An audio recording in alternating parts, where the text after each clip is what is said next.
Welcome to the Wokepedia podcast. I'm Pastor Sam, and today this is going to be a big one. So we've got it broken down for you into multiple sections, and those sections are noted in the description by breaks in the recording and with chapter marks if you're on YouTube. And so you can go ahead and find those and use those for your convenience. But this is going to be a really exciting episode that we have today. So all of this information we use for the investigation is also available for all to verify, which is really important. We want that to be verified.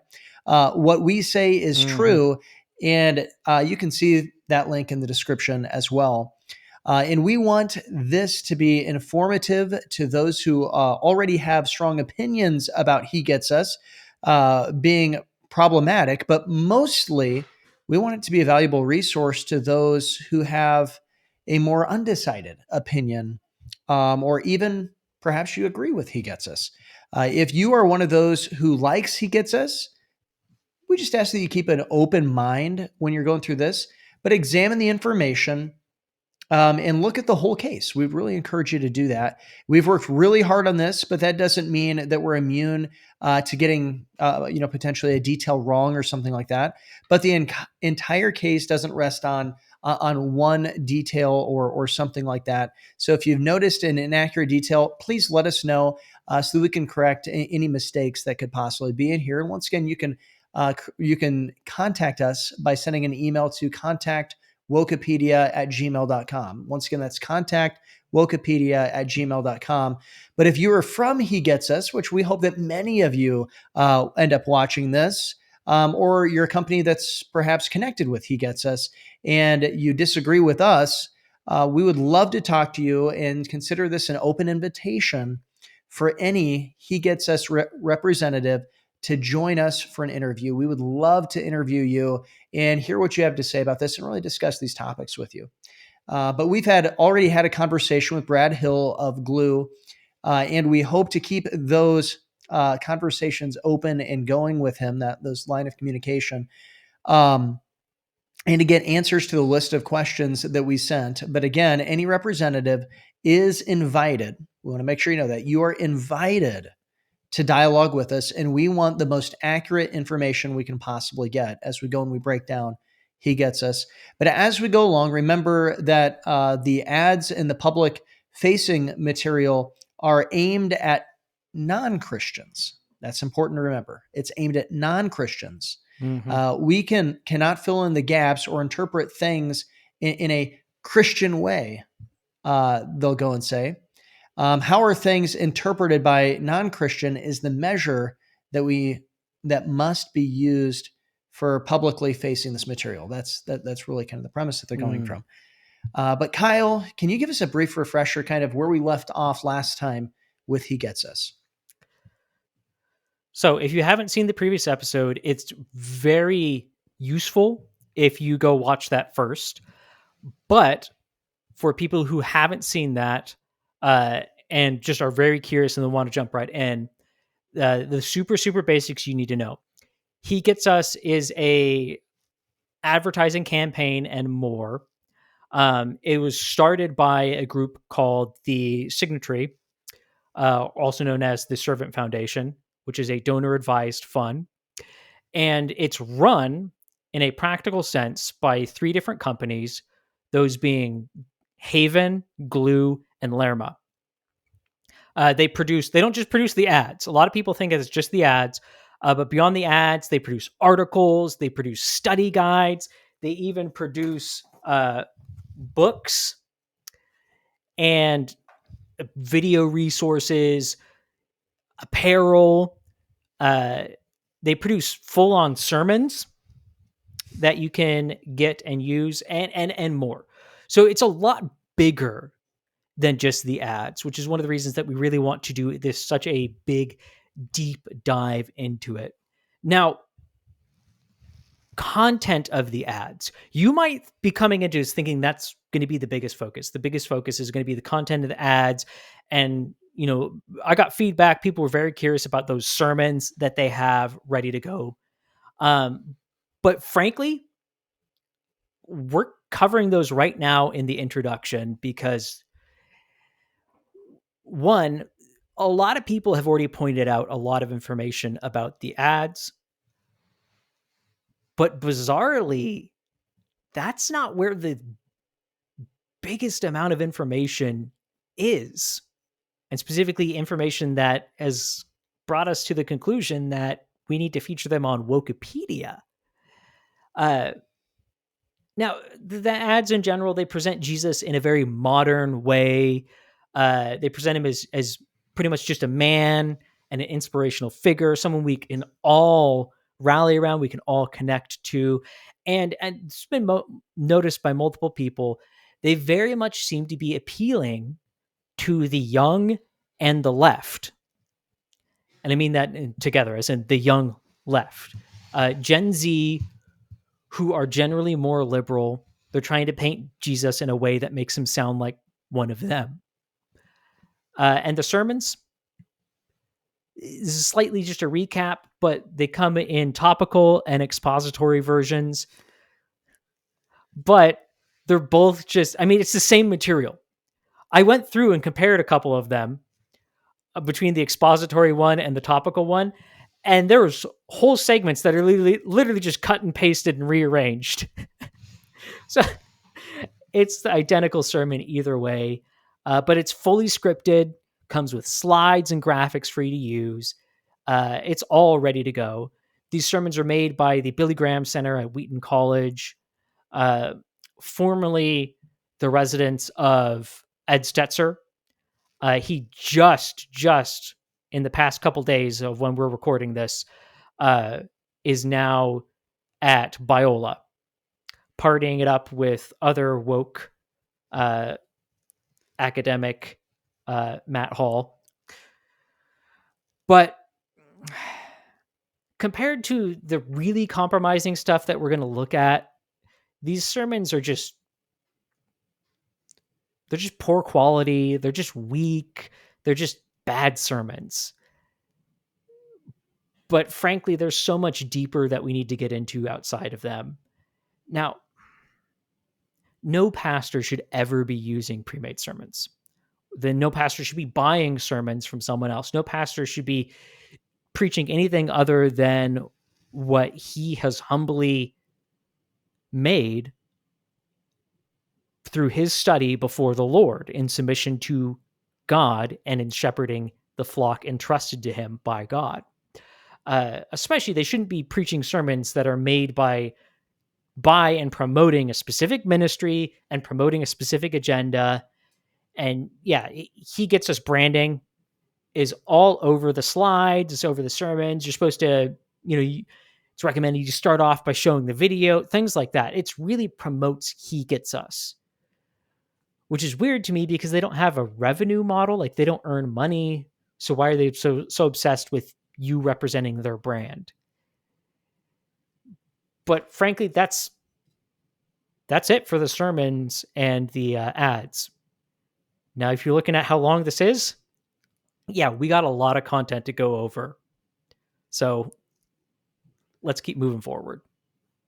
All right, so that ends it for the introduction section here, right? Introduction part. And so now we're going to be moving into part one, which is going to cover these three entities and some other places that partner with He Gets Us to create the Lerma, Haven, and Glue, and some other people partner. So stick around with us.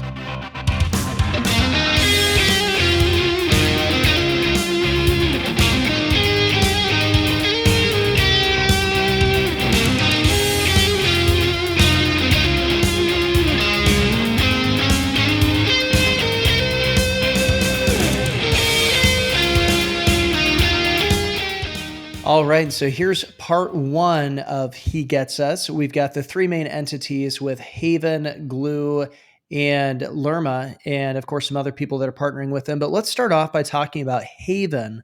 Now, Haven is the most clean imaged of the three of Lerma and Glue, or the other two that go along with it, as they keep their socials and interviews very basic. But what can you tell us, Kyle, about Haven?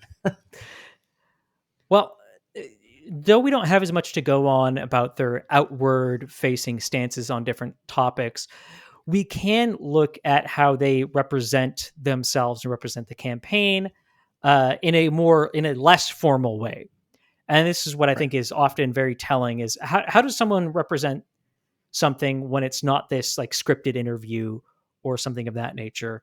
So these are some comments that come from Bill McKendry of Haven. He's their chief creative officer, and he's one of he gets us as representatives. And there was a conversation that broke out on a post that he had made, or a post that the company had made on LinkedIn. Yeah, did you know that people actually use LinkedIn to like comment on things and I make posts? I think Uh, that's the most bizarre thing so far of this that we've gotten into. Don't worry, it gets more bizarre, but LinkedIn's normally not but the place where you get those conversations going. no, that's I found it very interesting. But in response to someone who's critical of the ads, didn't like the way that things were represented, uh, he made these comments. Jesus was born to a teen mom. Jesus was a refugee as an infant. Jesus was anti-racist. Now that term in particular, anti-racist, was not just against racism, but term anti-racism obviously is a bit of a loaded term. Needless to say, I don't believe you're the target audience here. The goal is to reintroduce to our culture the real Jesus of the Bible, not the distorted, polarizing version that is so prevalent in America today.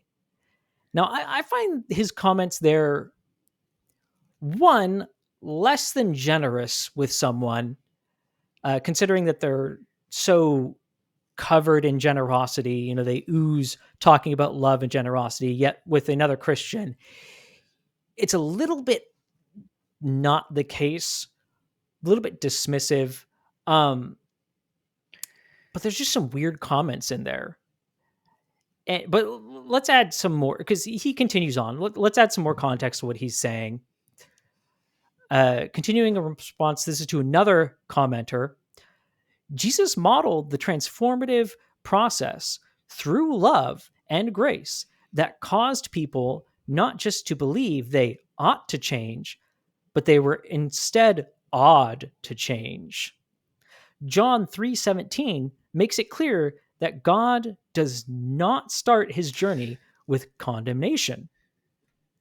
Uh, But so you're laughing a little bit, Sam. Enlighten us. Why are you chuckling? well, first of all, I mean, the whole teen mom and Jesus was a refugee as an infant. He literally moved from one part of the empire to another part of the empire. So, I mean, the I'm over on the western side of Iowa, and though I might want to make fun of Nebraska, I understand that I'm not really moving to another nation when we go to Nebraska.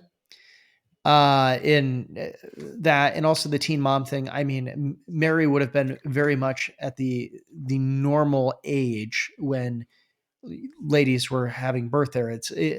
Though it might be factually true to say that she was most likely a teen mom, it's not with the same connotation that we would have in our culture. They're trying to force upon our current culture the interpretation of the Bible. So instead of letting the Bible interpret our culture, they're interpreting the Bible. This man is interpreting the Bible through his cultural lens, Yeah. and the whole Yeah. John 3:17 thing. Come on, man! Like, do you not understand sin? No, Jesus, his goal wasn't to condemn the world. That's why he came and died on the cross. That's what he's saying there. Mm-hmm. But but that's not saying that condemnation isn't present. It's saying condemnation was already here. He didn't need to come for condemning. We condemned ourselves.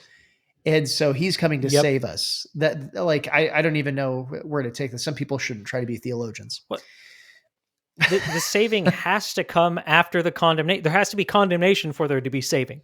Right. Like, and who is the judge of the world? It's Jesus. He's going to be at the end. We're all going to stand before Christ and be judged. So it's separating aspects of Christ from himself. It's separating condemnation. Like, condemnation isn't something from God. Condemnation is something that comes from somewhere else. No, it does come from God. It comes from us triggering that. Yeah, We're the right. It's ones that because sinned. We're the God ones is that brought condemnation on ourselves. yeah, it's because God is just. Yeah. In so Yeah. John 3:17 has nothing to do with removing the justice of God. It's that God is just. And so therefore he's coming to fulfill the obligation of that justice by sending his son. Yeah. Like, Yeah. So it just paints a. No, we're going to hear more from Mr. McKendry later. So we're keeping the one on Haven pretty light, but yeah. Should we move into he to a just more paints sticky a subject? strange. Oh my goodness. I Yeah. mean, you knew I had to. You knew I had to get my classic humor in here. Let's move on to glue. Um, what, what do we know about glue? Because I'm afraid if I continue on from that, I will not be talking about He Gets Us, but I'll be talking about Elmer's. So, what do we know about glue, Kyle? Well, it's made of the hoofs of different no.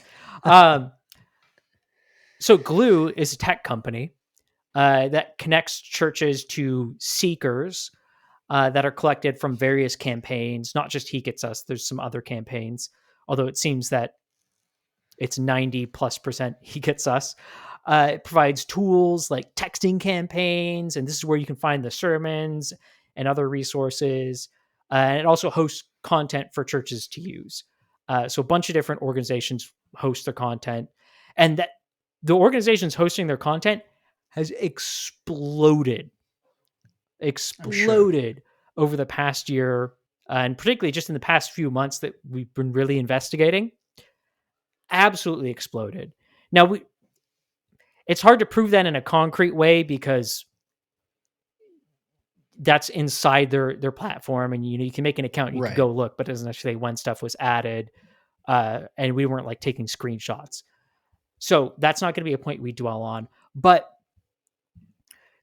like Haven, Glue does keep a pretty neutral image online. There just isn't that much that they like put out there that you could really nail them on something and go, this is where they stand on a certain topic or issue. Uh, but we want to focus on something that shows a lot about the company's leadership.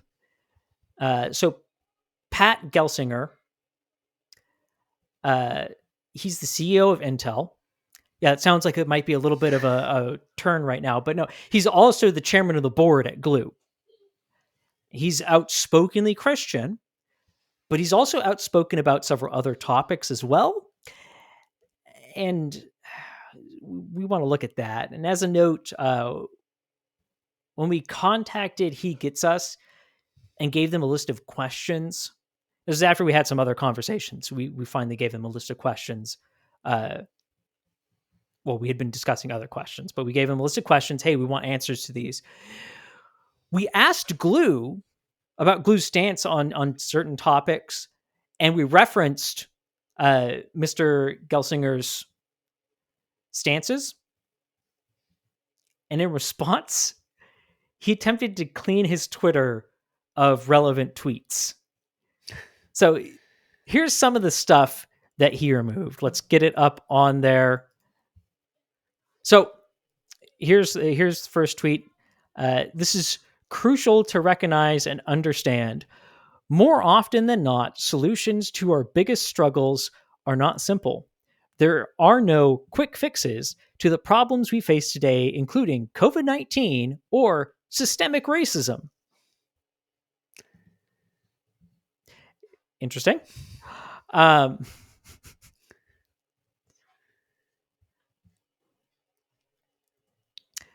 Now let's continue on. Love your neighbor as yourself. Matthew 22:39. During this time of great global hardship, even more acutely within the Black community, we're all deeply reminded how much we must be neighbors. Today, my prayer is for equality. There is no time or place for racial injustice. This is an important day for reflection. And now, if you notice, some of these that if you're watching the video, you notice that some of these, well, they weren't captured by an English speaker and they have a different profile picture. That's because I had to go back into archives, web archives, to find these ones. Because again, after we brought some of these up, he started deleting them. This is an important day for reflection, education, and action. Thank you to the VMware Black Power of different communities for all you have done during this time, for organizing discussions, watch parties, and service learning. Their deaths will not be in vain. Hashtag Black Lives Matter. Now, VMware was the company that he previously was the head of before he went to Intel. So we're covering now 3 different companies that he's been involved in, and you'll notice a pattern between 2 of them. The Black at VMware Presents Global Culture Club meeting on Friday was inspirational and eye-opening. I am listening and have a lot to learn. We must continue working to fight for diversity, equity, and inclusion. We have more to do, more action to take. So obviously, I mean, Sam, we talk about critical race theory in other places, and just the false narrative that is both theologically and pragmatically, just looking at the world. Would you say that he's very much promoting tenets of critical race theory? I think that's probably an understatement.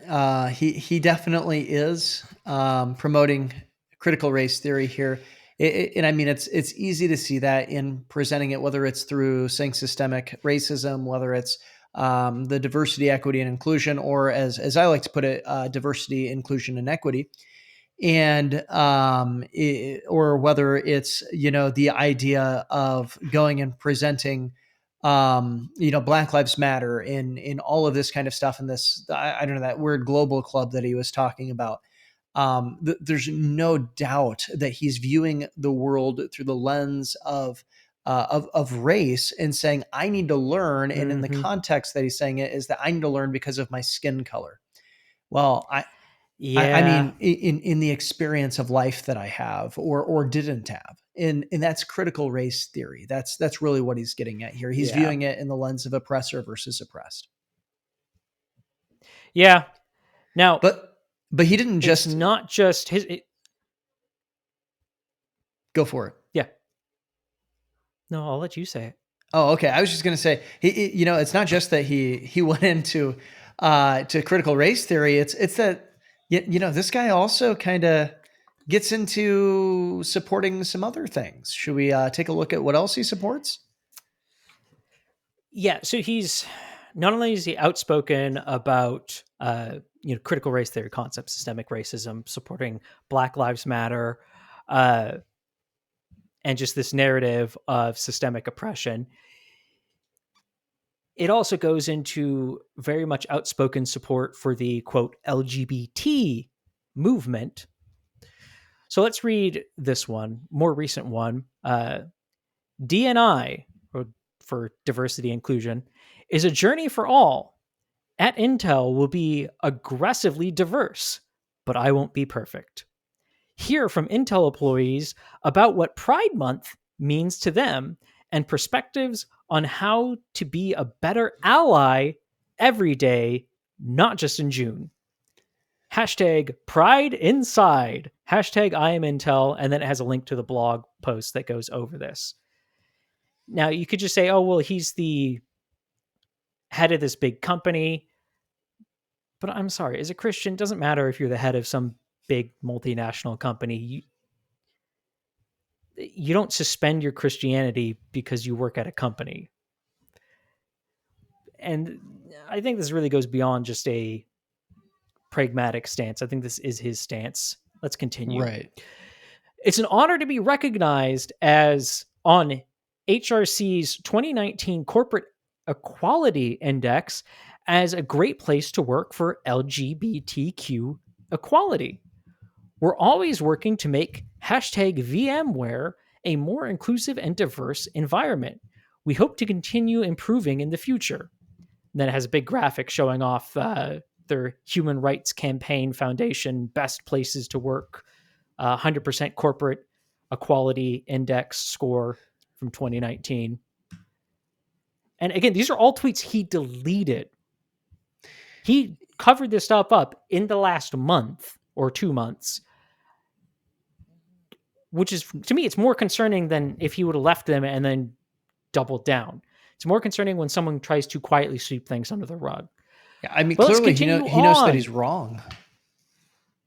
Well, he either knows he's wrong or he knows that Christians are going to see it as wrong and wants to hide it from them. Right. Either way, it's super problematic. Now, this one's just ridiculous. I mean, look at this, Sam. I don't even know how well I can look at this. If you're listening to this on the audio, yeah. If you're listening on the audio, this is an episode you might want to go back and just watch sections of on the video, available on YouTube, Rumble, even on Spotify. Spotify does the video. So great having George Takai speak with VMware this week. Many important lessons and insights. His talk was part of our virtual celebrations for Pride, a reminder that we're not only creating a D&I culture in the office, but a safe, supportive community wherever we may be working. My goodness. I mean, that's a lot of rainbows there. That's all I got to say. Yeah, it's a picture of a Zoom call with George. Is it Takai or Takei? I can never remember. I think Takai. And then they, all the people, many of them have rainbow flag backgrounds, and you can see they have their preferred pronouns in it as well. Now, Sam, why is that a problem? Why is he's not putting any of this in the context of He Gets Us. He's not even representing Glue by name, saying Glue is a great place for diversity and inclusion and LGBT and Black Lives Matter. But why would this be a problem? Well, first of all, he's a leader, obviously, at Glue. In fact, he's the chairman of the board, correct? Or is this the CCO? Yeah, he's the chairman of the board. Yeah, he's chairman of the board. So first of all, this is leadership. And ultimately, a leader sets the tone for where everything else goes, where the direction is heading. And the other thing is, and really more looking at it from a personal aspect, there comes to be some great questions, obviously, about his orthodoxy, because he doesn't have a orthodox view on sexuality. He doesn't have an orthodox view on race or on anthropology. And so these are really, really concerning things if you don't understand the nature of mankind and you don't understand the relations of mankind. And so we're seeing a really big problem because these are the values that he's representing, and these are the values that Glue is letting lead them. And of course, we're going to see. Yeah, and again, in response the values that are in asking questions about it, we asked about this and what's Glue's stance and position, and why is their chairman saying stuff like this, was not to acknowledge it, but was to have him hide it. Again, that's incredibly. That says a lot about where they're at. Right, and it's like we addressed before. It's that they either know that he's wrong, or they know that he's going to be perceived as wrong by Orthodox Christianity because he is wrong. Whether or not he agrees with being wrong, we don't really know. But the hiding of this, it means that he understands that he's going against orthodoxy. And that's concerning. That's trying to cover up sin. But should we move on to kind of let's move on to the worst next one company. of the bunch? Yeah, and you ready to get a little podcast inception going on here as we listen to a podcast within a podcast? All right, let's do it. I'll spin my token here.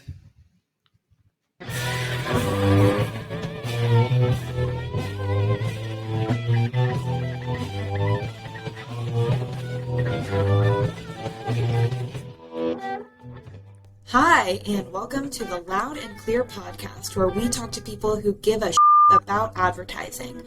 My name is Emily Quigg. I am a digital. That's the introduction for Lerma's podcast. What do you think about that? Do you think that's shouts? Do you think it's going to appeal to conservative Orthodox Christians? Do Or you does that believe set a little bit of tone? Do you believe that Mark Driscoll's Orthodox? Well, we don't have time to get into that question. But no, I don't think start that around me. No, I don't believe that will appeal to Christians, and it certainly shouldn't appeal to Christians. Yeah. Now, I know there's certain Christians make a case that swearing, cursing, crude language is not always well. And even I'll make a case.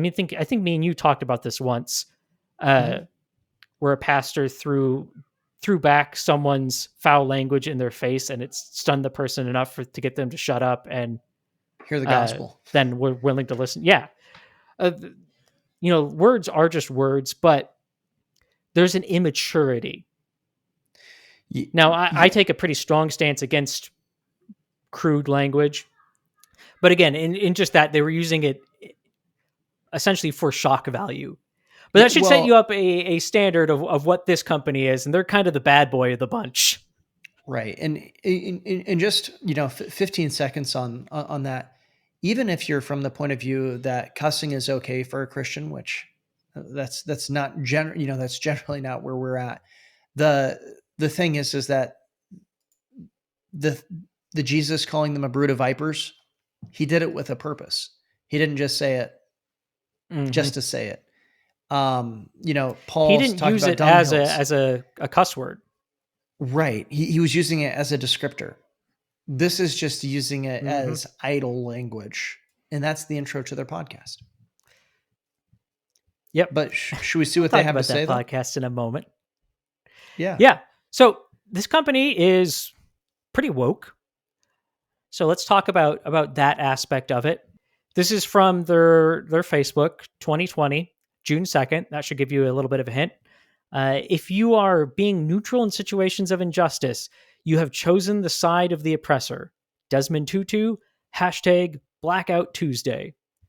And this is one woke people were putting a black profile picture for Black Lives Matter as part of Black Lives Matter movement in response to the whole George Floyd situation. And continuing on, this one's a little bit of a special one. In the end, we will remember not the words of our enemies, but the silence of our friends. Martin Luther King Jr. Join the conversation. Hashtag silence is violence. Hashtag brands faking. Hashtag silent brands. Hashtag diversity and inclusion. Hashtag multicultural marketing. And this is an advertisement for a little seminar, Zoom seminar that they were doing. Does your brand's silence raise a red flag? Young people discuss brands and their role in multicultural America. Which I find this just weird and disgusting and disturbing, because on one hand, they're claiming to be supporting the Black Lives Matter narrative and be supporting of the supposed grieving that is going on because anyway, but then they're using it as an opportunity to kind of push their brand. Yeah. It's predatory in my estimation. Never let a tragedy go to waste, right? And exactly. We see this, and it's obvious that they're not just promoting critical race theory, but they're actually promoting the fact that it's not just saying that we're critical race theorists. They're saying that if you're not being a critical race theorist, you're actually committing violence against us. It's going beyond that. It's not just the Christian woke. This is the straight up secular woke that they're really presenting here. Which of course then they continue on. These guys are the bad boys of the bunch, so to say. But they don't just stop with critical race theory. Yeah. What is this that you just pulled up, Kyle? This is again taken from their Facebook. It was from a little internal seminar that they were promoting, that they were doing, uh, promoting all the different forms of that gender expresses itself, whether I mean that's that male, gender non-conforming, transsexual, gender fluid, cisgender, transgender, genderqueer, female, and bigender. my brain hurts looking at that picture. And if just in case you think that they're not promoting that, maybe they're doing some sort of market study or something like that and trying to understand Yeah, this next one. society, because we do that.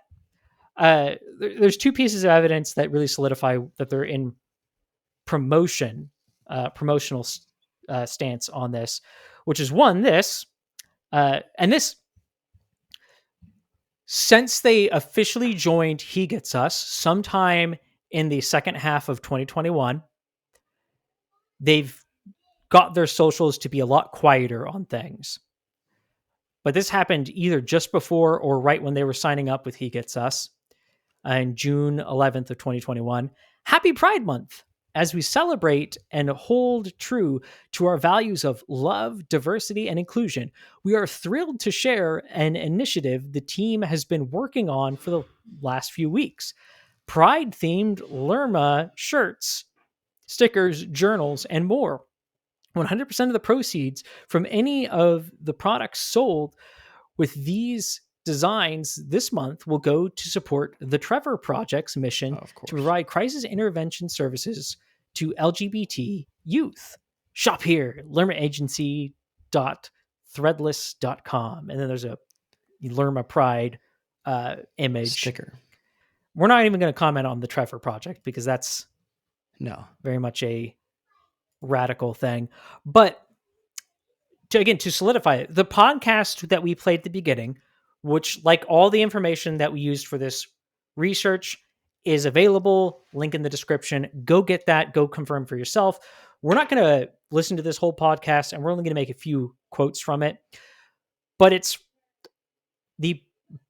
in response to or after, or whatever one terminology you want to use, of that in-house seminar.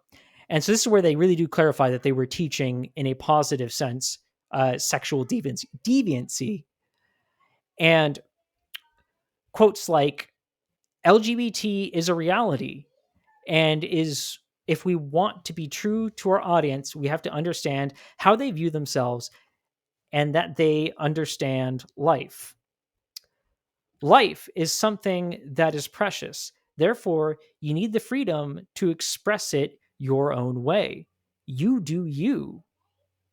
Now, again, throughout it, they clarify that religion, they present it as something that oppresses sexuality, that holds people back. They claim that that sexual deviancy, whether that's transgenderism, homosexuality, so on and so forth, is part of human nature, and that it's only government restrictions that are holding it back. So, Sam, is this just someone that's, like side B Christianity, that's just like, oh, well, we're okay with it as long as you're not actively pursuing that lifestyle or something like that? Or is this radical even in the sphere of secular society? Yeah, I mean, this is radical in the sphere even of secular society. They're pushing these narratives. It's not just the fact that they're seeking acceptance or seeking a third way. I mean, they're just going in the leftist secular way. Like they're not even trying to hide it at this point. And going and looking at that, I mean, they're obviously woke. They're woke by any standards, not just in the sense of woke within the church, which is generally a bit of a softer woke than that in society. They would be up there with the most woke places in society. But with that, Kyle, that brings me to an interesting question. Who would partner with He Gets Us if it's these three companies, Haven, Glue, and Lerma, that are behind all of this? Who would partner with them? Well, Sam, I'm glad you asked the question that was in the outline, because now we have a list. Again, you go on the information, we'll have a list that has a lot more partners. But this is just from some graphics that they themselves have. So you can see ministries that they partner with, like Alpha, YouVersion, the Salem. Lewis Palau Association, Salem Media Group, Outreach Magazine, Billy Graham Center, Christianity Today, Glue. I find it kind of funny that Glue put themselves on there. Relevant Magazine, more and more. Churches, individual churches. It's actually at least one denomination on this list for some reason, but I mean, you got Gateway, Saddleback. Saddleback. Yeah, you got Life.Church. Denomination Church on here. Church of God of Prophecy. So Southminster Presbyterian Church. There's some big churches on here. Yeah, I mean, you've got Saddleback, that was formerly the biggest church in the SBC. I mean, they just got kicked out of the SBC, but right? Yeah, we'll see if that sticks. Yeah, and then you've got Gateway Church, which I think is like one of the top 5 biggest churches in America. Mm-hmm. So I mean, these are some big churches. What else do we got though? Well, then we have denominations, and this one's a little bit less straightforward. But this is formerly on their denominations section of their website. You had them proudly saying these leaders that are promoted or joining with them: the SBC, United Methodist, Seventh-day Adventist Church, Church of God of Prophecy, and not a denomination, but they included it here, the National Association of Evangelicals.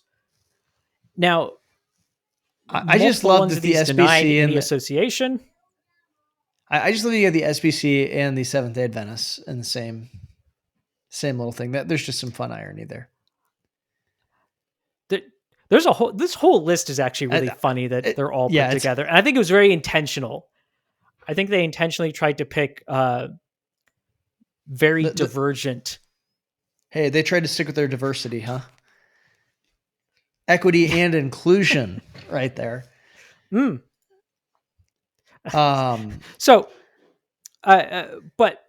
again, most of these denied that they have any involvement, but we got other very new in the last, I think, month and a half or 2 months, partners. You got the Assemblies of God has joined and partnered with He Gets Us. You've got the Evangelical Presbyterian Church has partnered with He Gets Us. You've got you got the Salvation Army. If you haven't seen our episode on the Salvation Army, go listen to it. Also, fun fact, Lerma does the ads for the Salvation Army as well. Of course they do. So it's all just overlapping stuff. Then, on Glue's platform, the SBC, you can see SBC content right next to He Gets Us. They're not as disentangled as they kind of made it out to be. Although they did, and I need to export this video so it's clear and can be seen. The SBC removed their content when they initially denied being connected to He Gets Us. They removed their content from Glue. Then, ironically, while I was having a conversation with a Glue representative and they were showing me the platform, the SBC content was being added back on, and you can see it being added in real time in the video. So the tremendous. SBC wanted this distance, then didn't. It's all a mess. All of it is a mess. Oh boy, but that's a basic overview of who partners with them. Right. So that's part 1, who partners with them. Stick around because we've got part 2 coming right up.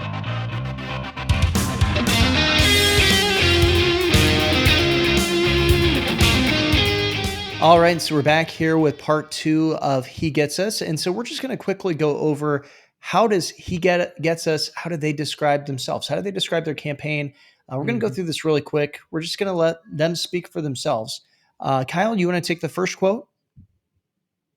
Yeah, and we'll get into the problematic, because there's going to be a lot of problematic statements here, but everything that we could analyze in them, we're going to be analyzing in different parts of this expose.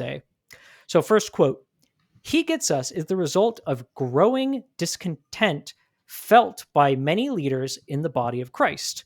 John Lee from Lerma. All right, and then we have this from He Gets Us. We hope to be the voice of a movement of people who have considered his story and found it deeply and personally transformational. For some, it has been a religious experience, and for others, it is simply a call to strive to love others better. No matter what your response is to his story, we encourage you to explore it from a new perspective. He gets us. Continuing on, we look at the biography of Jesus through a modern lens to find new relevance in often overlooked moments and themes from his life. He gets us. All right. He gets us, tells us the story of Jesus through a modern lens to present him as a person who fought for radical inclusion and love. Lerma. He Gets Us retells stories from the Gospels in a modern context, and we do not require the viewer or the reader to accept the divinity of Jesus to begin exploring his story. We simply share the stories of the man that Jesus was and the experiences he had. John Lee, Lerma. I, I'm sorry, but on that one, Kyle, I cannot believe that they said that. You don't have to accept the divinity of Jesus. But anyway, what's the goal? What's the goal if he gets us? Well, let's continue on here with this John Lee Lerma as he says this: the goal is not Christian conversion. John Lee Lerma. I mean, that's pretty blunt. Yep. Ultimately, the goal is inspiration, not recruitment or conversion. Jason Vanderground from Haven.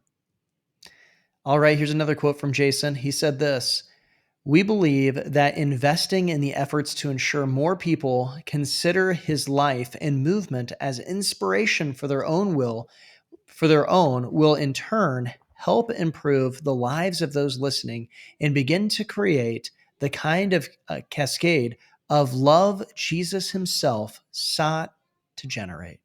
Jason Vanderground, Haven. Is the goal that people become Christians? Obviously, but more importantly for now, we need to raise their level of respect for Jesus, and then they'll move. Bill McKendry from Haven. Now, I want to make a quick comment on that one because unless you have a pretty subjective view of truth, the first part contradicts the other clear statements that everyone's making. Right. It's just weird. But even in that, he says something that's true. Yeah. Or that's good. We want to see people become Christians. But more importantly, oh, whoa, you're off base. Anyway, next quote. Yeah, no, that's insane. But we'll continue on with Bill as he says this. Returning to this quote from earlier, right? Okay, here we go. The goal to reintroduce to our culture the real Jesus of the Bible, not the distorted or polarizing version that's so prevalent in America today. Bill McKendry from Haven. Now, Kyle. Yeah. When you look at what they're describing, what they're saying, I mean, these are not words that we're putting in their mouths. These are quotes that they're saying. Is there anything that would be extraordinarily concerning with what they're saying? Can you just point out if there's any red flags? I don't have enough red flags to place on everything, but no. In all reality, they're presenting the squishiest possible Jesus. I don't even just mean like Christian view of Jesus. I mean just the squishiest possible view of Jesus that requires nothing from you, that is just there. They just want to inspire you. They just want to put Jesus out there to inspire. And these are all quotes that aren't from like their public content on He Gets Us. These are all quotes from a couple things are from He Gets Us trying to explain what they're doing. But most of these are from interviews where their explicit goal is to tell Christians what He Gets Us is. And in that, they're saying We just want to like inspire people. We don't. The goal isn't to convert people. Right. That's a big problem. And I think that problem that you're really touching on is really seen in the buzzwords that they point out. And I mean, how many of these buzzwords and really keywords that they've used that we've already said so many times? I mean, just whether it's radical, activist, refugee, rebel, inclusive, movement, equity, inequity, equity and inclusion, justice, injustice, um, identity, all these things. That these are the words that they're using repeatedly. Now, are these words necessarily bad words? No, I mean, they're not inherently negative words. But the problem is that all those words, you just rattled off, not all of them on their own, but in a certain context they will, but they have immediately strike images in people's minds. Right. Especially, I mean, you have some of the most obvious ones like activist, refugee. Those immediately spark images in people's minds nowadays, and you can't not know that, especially as companies. These are companies that do research and ad campaigns and things like this. They partner. We didn't mention this as one of their partners, but they partner with Barna Research Group that does some of their research for them. So they can't not know that these words spark specific images in people's minds. And going back to something we said in the introduction, that's why it's important when you read their content to read it for the audience that they're gunning for, which is people who do not believe in Christianity. They're not Christians. They don't believe that Jesus is who he says he is. So when that segment of people hear these words, they have no ability to fix it in their mind and make it orthodox. They only hear the cultural version of it. So what are they going to do when they hear that? Right. It's exactly what they've said. They're going to hear a modern Jesus. Right. This is, he gets us is ultimately a cultural tool that is for those who don't need or who don't know Jesus. They do need Jesus, but they don't know Jesus, but their goal is to not get them saved. They've explicitly stated that they're not trying to get them saved. So the only thing that they really need is something that they don't want to give them. But that is, he gets us in their own words. Stick with us here because part 3 is coming up, and we're going to see how they're freeing Jesus from his church.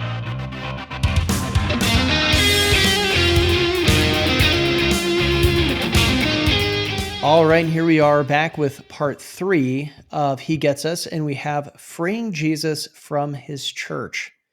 And we're going to start off with this quote from Bill McHenry from Haven, who we've heard a few things with. Just sit back and listen to this here. He says this: the church needs to understand that this campaign isn't for them.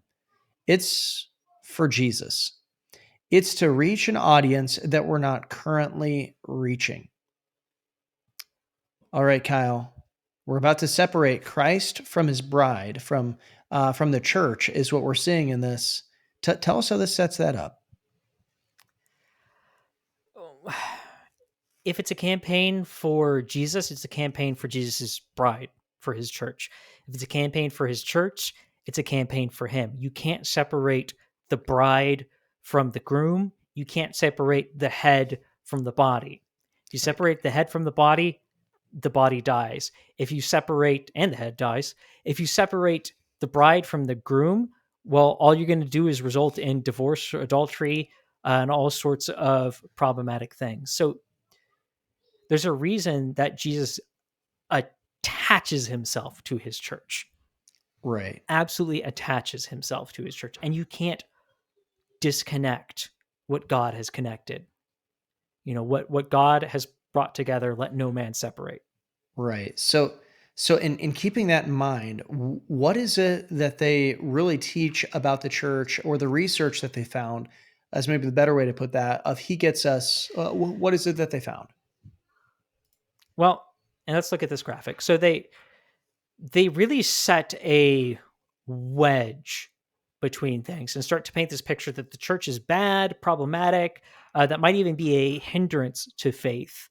Now, they don't go as far as to explicitly say it, but they kind of just go, well, the research says this, and this is people's opinion. But then they kind of push the question, leading questions. They use leading questions. But let's look at this graphic. This graphic they use in multiple different places about their research into what skeptics say and think about Christians and the church, that they're hypocritical and judgmental. They don't want to hear from Christians. They don't defend or promote Christians. They struggle or reject Jesus' divinity. Again, this is put in the category of kind of a problem. It's a problem. Jesus' divinity is a problem. We need to get rid of that to reach people. Reject personal relationship with Jesus. One bad experience with a Christian can shut down the conversation. Now, about Jesus, this is what skeptics think of Jesus, apparently. Everyone has opinion about Jesus. I'll agree with that. Jesus is for everyone, loves us all. That's not that's what they're saying skeptics say. Skeptics say Jesus is for everyone. He loves us all. His teachings are positive for society. Oh, skeptics think Jesus is positive for society while rejecting him. A worthy example that you can reach the skeptic by meeting their felt needs. The issue isn't Jesus. 50% are open to learning more about Jesus. But are they really? Not the Jesus of the Bible. Well, exactly. They present this idea that people outside the church, they know Jesus' teaching and they like it. They just don't like those hypocritical, judgmental Christians. But if they love Jesus' teachings, then that means they would love Jesus and they'd be a part of his church because they would have submitted to Christ. So they don't actually love his teaching. But how does he gets us present it? So let's read again from them, their words. What do they say? Let's read how they paint it. And again, they paint this picture of the church having a wrong view of Jesus, the world having a right view of Jesus. The research is very clear. Non-Christians are attracted to the story of Jesus and the ideas he taught, but they don't perceive Christians as representing his values and thus don't see the story of Jesus as particularly relevant to or valuable for their lives. John Lee from Lerma. Yeah. So here's another quote from He Gets Us. They say this: Christians have left an impression that Jesus belongs only to the people who step inside the church buildings on Sunday mornings, which is simply not true, is what they say from He Gets Us. Oh my goodness, Kyle, that's so neo-Gnostic, but we should probably continue on. Yeah, that's we're going to see a similar statement. I think we'll comment once we see that similar statement. But people respond to the person of Jesus, again, from He Gets Us itself. And here's another one. And while they agree that Jesus' teachings are positive for society as a whole and that the world would be better if we lived out of the principles of the gospel message, they don't see Christians practicing what they preach. He Gets Us. Yeah, people who reject the gospel know what the gospel teaches. We'll go with that. We know that people who are skeptical about faith can positively influence the work of the church based on scripture, historical precedent, and evidence in our present moment. From revising harmful doctrines to advocating for the vulnerable, healthy skepticism, both within and outside of the church, have catalyzed Christians to live as more faithful disciples. Conversely, when those who claim the name of Christ have lost their way, leaving behind the call of Micah 6:8 to act justly, to love mercy, and to walk humbly with your God, it has been questioning people who have held the church accountable in recent years. Those within and outside the church have been at the forefront of calls for transparency and reform when it comes to issues like warped financial teachings, exclusionary theology, and sexual abuse. He gets us. You know, So, Kyle, these are some interesting things that they're pointing out, but they are trying to divorce Jesus from his body. They are trying to remove Jesus from his bride. They're trying to separate those two things. They're trying to keep separate the church and Jesus.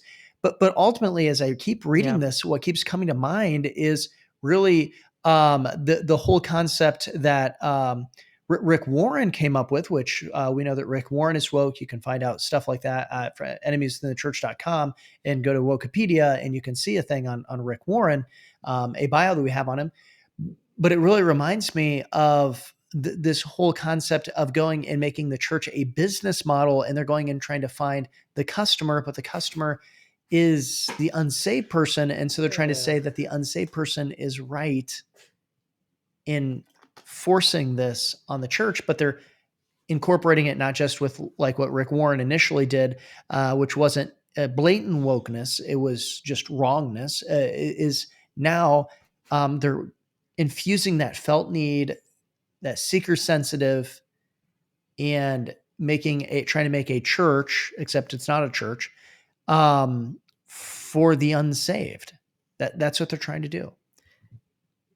Yeah, and in doing that, to appeal to the unsaved, they elevate the unsaved to the point where the unsaved are sitting. I mean, read some of those statements again, and you can read them all in context. Again, we provide all of that, but they're really presenting those outside the church as sitting above the church in judgment of the church, looking down on the church and being able to say, no, you don't understand what Jesus was teaching. We understand what Jesus was teaching.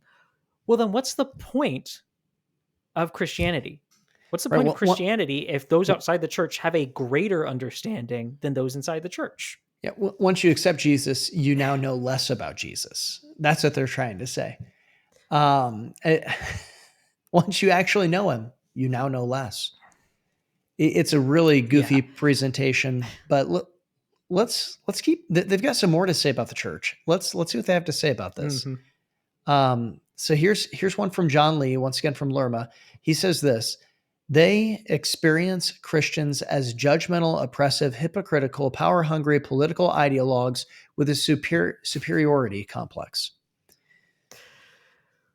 My goodness, someone's got their thesaurus out today. Yeah. Christians have left an impression that Jesus belongs only to the people who step inside the church building on Sundays morning, which simply is not true. And he gets us continues with this quote. Which I just realized we read that quote twice, but I think it's worth reading twice. So read this next one and let's make a comment. Yeah. We see people who claim to be followers of Jesus taking his open invite and turning it into an exclusive club.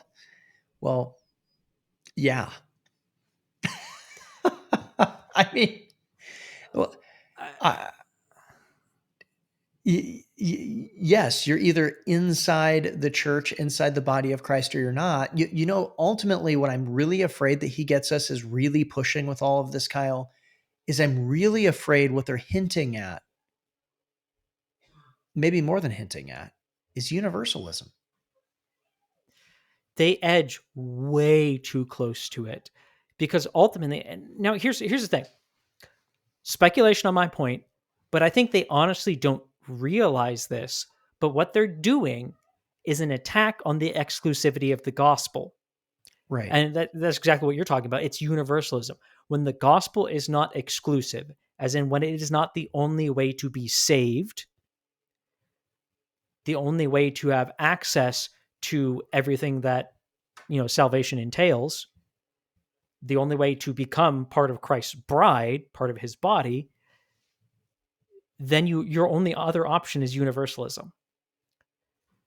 And right. I don't think they realize that they're attacking the exclusivity of the gospel, but they're making Jesus so inclusive that you don't even need to be a part of it. You don't even need to be his bride to get his love. I mean, they're presenting, I don't even want to say this out loud because it's a blasphemous statement, but they're presenting Christ as a whore. Yeah. And like, that's a weighty thing to say, but that really is how they're presenting Jesus. He's not someone who's exclusively for his bride. He's someone that, you don't need to marry to get access to, that you can get all the benefits of the marriage outside of it. Right. And I mean, let's not forget, Jesus made it very clear, plain and simple in John 14:6 when he said, I am the way, the truth, the life. No man comes to the Father but by me. That's an exclusive club. I mean, it shouldn't be a club, but it's the idea of it's exclusive. It's separation. It's either you have Jesus or you don't have Jesus. There's no in between, and there is a distinction between the two. But He Gets Us has a problem with that. I mean, just listen to this next quote where it says this: whether it's hypocrisy and discrimination in the church, or scandals, both real and perceived among religious leaders, or polarization of our politics, many have relegated Jesus from the world's greatest love story to just another tactic used to intensify and to deepen or intensify our deep cultural divisions. What they're trying to say is that when Jesus goes and makes a stand, that's just creating cultural divisions. That's the problem with our society. They preach a unholy God. And I don't mean that. I mean that in the literal sense of the word. Holy as in set apart. Right. They preach a God that is not holy. He is not set apart. He's common. Right. Well, he's not. He That's asks wrong. nothing But of that's you. what they're presenting. Yeah, exactly. Anyway, let's continue on. Words like agnostic, doubter, and skeptic can stoke anxiety and concern in some Christians. They may feel as though their faith is being threatened, or like it is now their responsibility to convince someone of the truth of the gospel.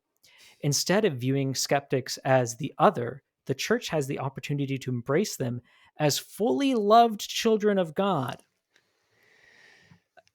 Again, it's an attack on the exclusivity of the gospel. If you want to be a child of God, then you have to submit yourself to him. You have to be grafted into the family. Yeah, you're not simply by existing. I mean, John 1:12 says, but as many as received him, Jesus, to those he gave the right to become children of God, to those who believe on his name. They're rejecting that verse with that statement. They're straight up rejecting among others. That. Yeah. I mean, that's not the only verse, and that's not the only statement. But the problem is, what we're seeing with He Gets Us is that they are pushing away from the fact that in order to become a child of God, which means in order to be saved, that's being born again, that's being adopted into the family of God, you must accept Jesus. Yeah. They're trying to bring those who don't know Jesus into that family of God. And the Bible clearly says that they're not there. That's a dangerous place to be. It reminded me of something. Do you want to touch on it? Or is it for a next section? It makes enough sense to say here, but my friend, when trying to explain what Tang was, the powdered juice drink Tang, he was trying to explain it to someone else, and his description, he finally just went, "It's like orange juice without the orange juice." Lo and behold, we give that guy Tang, and he goes, "Oh my goodness, it is like orange juice without the orange juice." Yep. They're trying to present a salvation without the salvation. That's right. So, which I mean is true. Anytime you divorce the body of Christ from Christ, you're divorcing that salvation from Christ, because he is the savior of the body. That's who he is and what he does. But that's section 3, freeing Jesus from his church, or part 3. And stick with us, because we've got part 4 coming up here.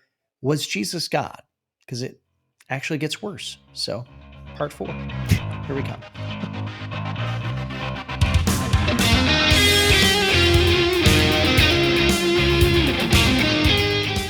All right, now we've got part 4 of He Gets Us. Was Jesus God?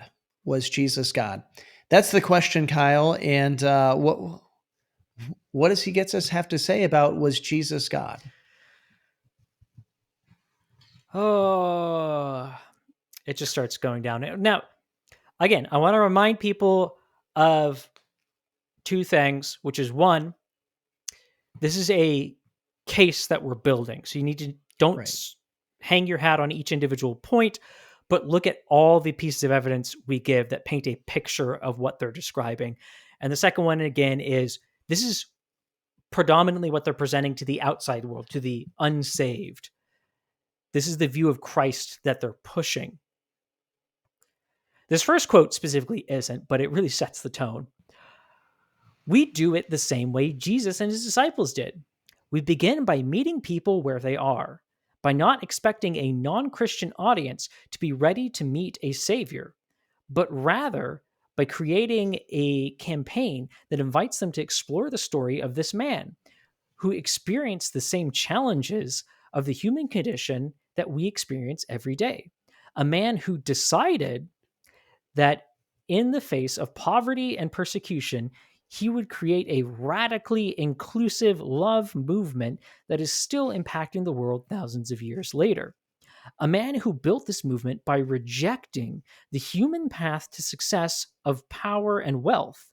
A man who identifies with the poor and the excluded and the marginalized. A man who died forgiving his murderers. So, And who said Sam, do you think that that? sets a bit of a tone? Oh, that's from John Lee of Lerma. Okay, I wasn't sure if that was from John Lee from Lerma or if that's from Antonio Gramsci. I'm sorry. I was just going, man, this is cultural Marxism right here. Especially that last half, but the theological points that just like really stood out to me is this whole idea of the emphasis of a man who decided. In both going and calling him a man and decided, though Jesus, we do believe in the hypostatic union. He was 100% man. We understand that. But he's also 100% God. We don't leave him just as mankind. There is a divinity there. Yep. The other thing is that they're like the only thing Jesus did was to bring a love movement. I mean, what did Jesus go around singing "Love Train"? Is that what they think?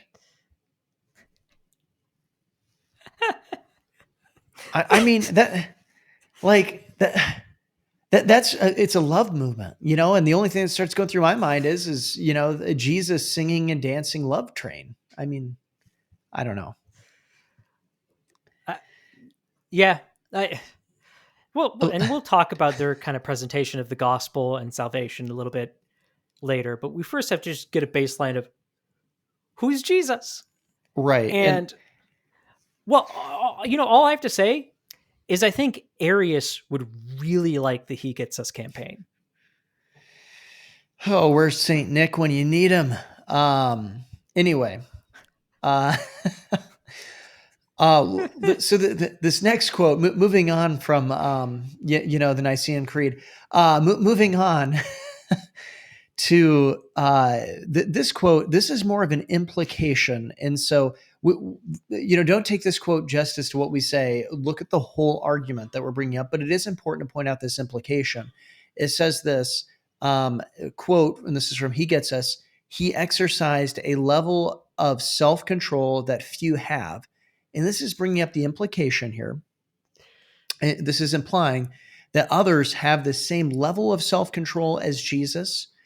So therefore, either other humans could obtain that, or Jesus, that level of self-control, or Jesus doesn't have a perfect self-control. And I know this seems a little nitpicky, perhaps, in looking at it, but as we go through these other quotes, I think you're going to understand why we're bringing up this in the implication. Yeah. This is not a great implication here, what they're saying. Yeah. And again, read this through the perspective of someone that doesn't know the gospel, doesn't know Jesus, And how would they read that? Right. Now, continuing on, another quote from He Gets Us. It's hard to imagine how he swallowed his rage. Again, presenting a similar kind of concept of this Jesus that, well, in technical terms, we'd call it was Jesus peccable or impeccable? Could he have potentially sinned, or was sin an impossibility for him? Now, if most Orthodox Christians would agree Jesus was, as God, impeccable, impossible Mhm. for him to sin. But they present a Jesus that not only had the possibility of sin, but they're painting this idea that Jesus struggled to not sin. But again, let's continue on with the quotes and let them make the case. If anyone knew the temptation to retaliate, it was Jesus. That's what they say. Now, once again, here, one of the issues is this whole distinction between temptation and the in sin. It's of course not wrong to be tempted, Mm-hmm. but they're trying to kind of bring this out a little bit more. Really, just try to bring out the humanity in Jesus, specifically about retaliation, Mm-hmm. which is interesting. This next one, I Yeah. think, is one of the most interesting quotes, though, Kyle. I maybe you want to go more on the retaliate, but It's, well, I mean, we could go more, but let's just get the next one, because this has been a pretty famous yeah, quote, or quotes like it, from He Gets Us, which is Jesus suffered anxiety. This is specifically one I pulled from Lerma, one of their presentations of He Gets Us. But that in particular is all over the place. They really make a big emphasis of Jesus struggled with anxiety. Jesus experienced anxiety. I thought this one was just, the wording Jesus suffered anxiety was interesting. But again, it presents this Jesus that struggled, you know, struggled in the same way that we do. Like, this sort of, we can't control it. It comes upon us and we can't resist it, sort of struggle with emotion. Or, well, yeah, anxiety still is an emotion. But well, the only narrative that I can think of that you could potentially apply to this would, of course, be Jesus in the Garden of Gethsemane, where he's going and he's sweating drops of blood because he's about to go and to face the cross, because he's about to become sin for us who knew no sin. Now mm-hmm. that's incredibly different than any anxiety that we could ever go and suffer. Like, it's not the same thing. Jesus wasn't going around as a nervous wreck.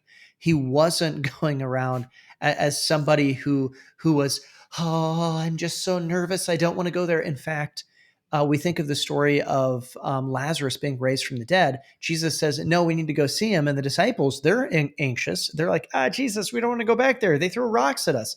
And Jesus goes, no, we got to go raise him. I mean, because Lazarus is sleeping. They're like, well, if he's sleeping, maybe he'll get better. We don't want to go and have rocks thrown at us. Jesus, let's not do that. And he goes, well, no, he's dead. I got to go raise him from the dead. That's basically what Jesus is going and saying. The anxiety that they're trying to present is not anything what Jesus went through.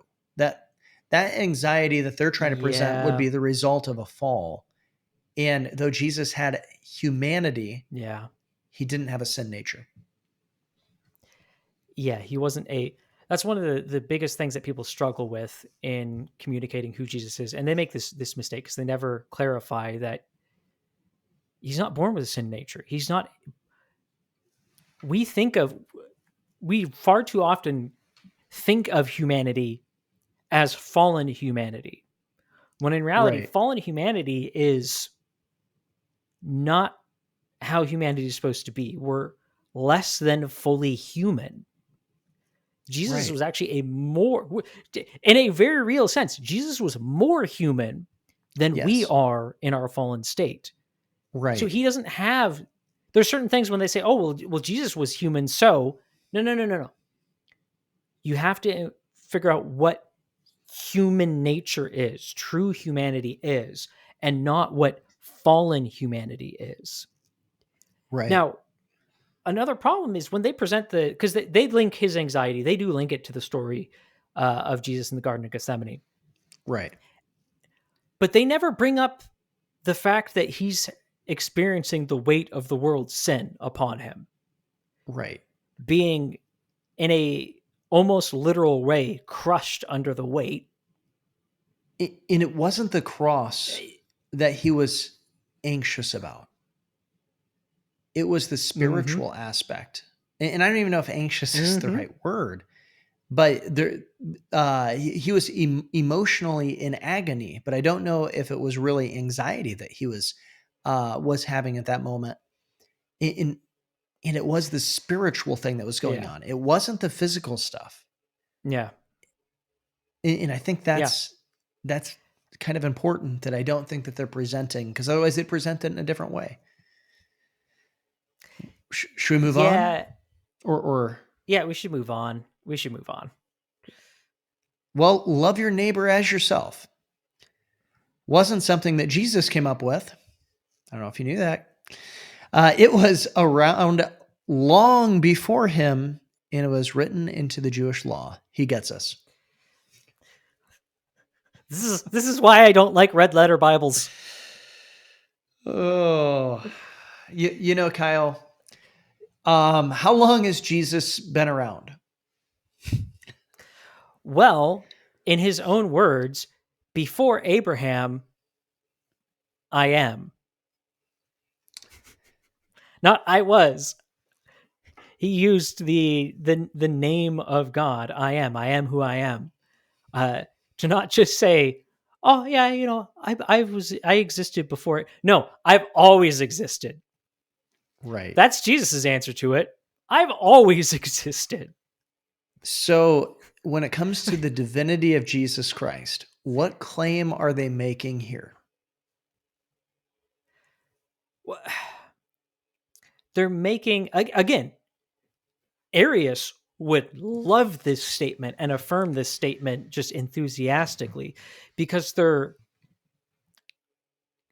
saying that Jesus, now I'm sure they'd probably try and pull some mental gymnastics of, oh, we're just saying Jesus on earth, Jesus in his human form.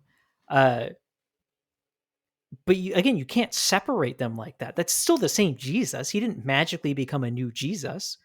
So they're either presenting Arianism and he's an elevated man, or they're presenting like kenotic theology and he literally emptied his divine nature. It's gone. Right. And he's just a human while on earth.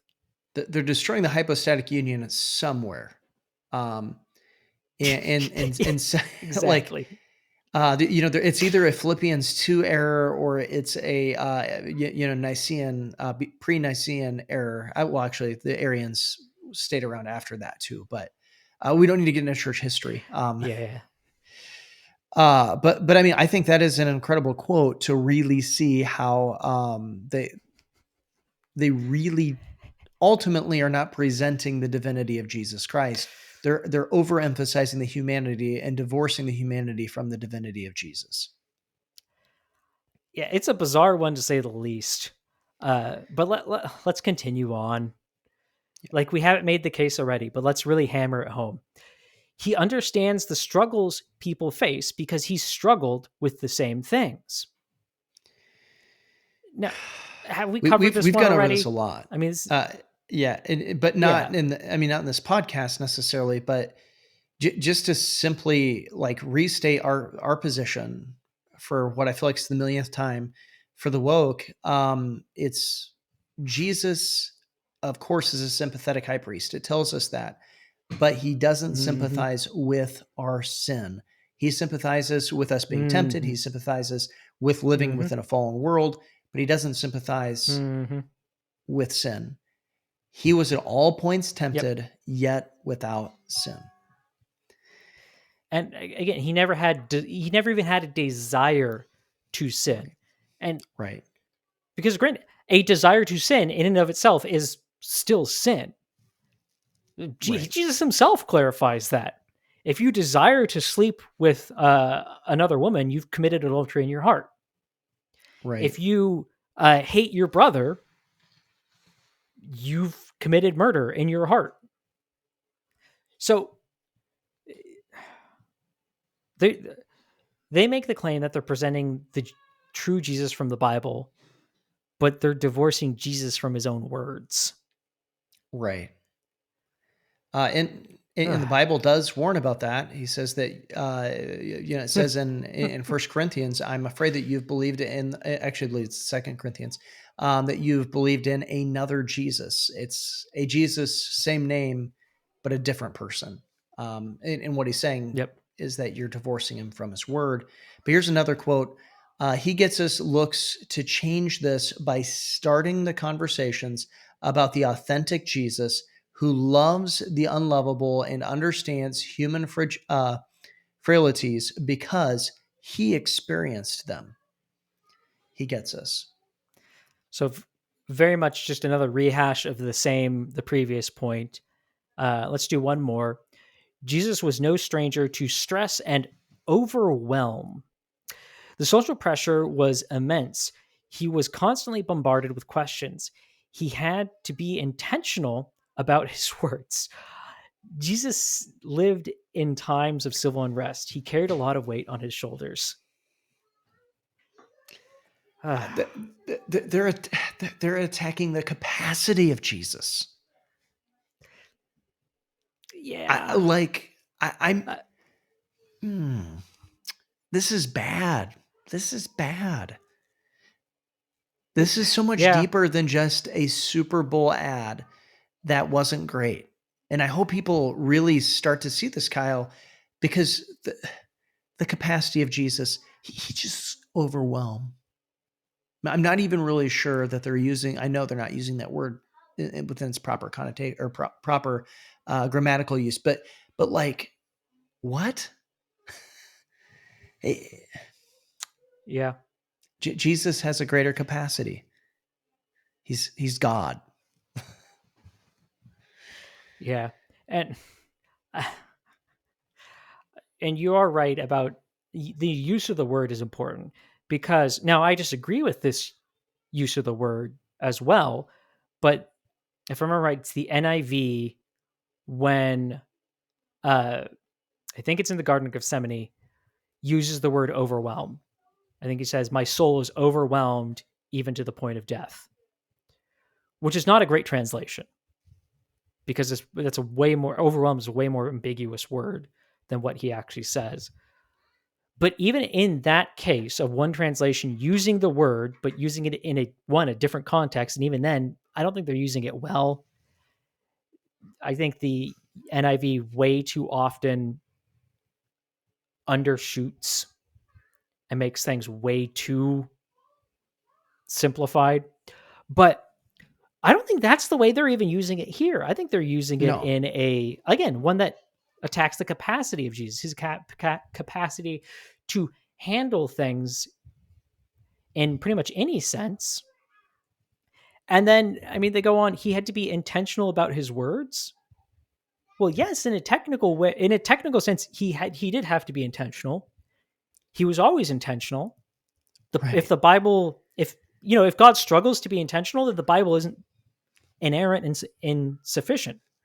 Right. Blows yes, up. God says what he means, and he means what he says. Yeah.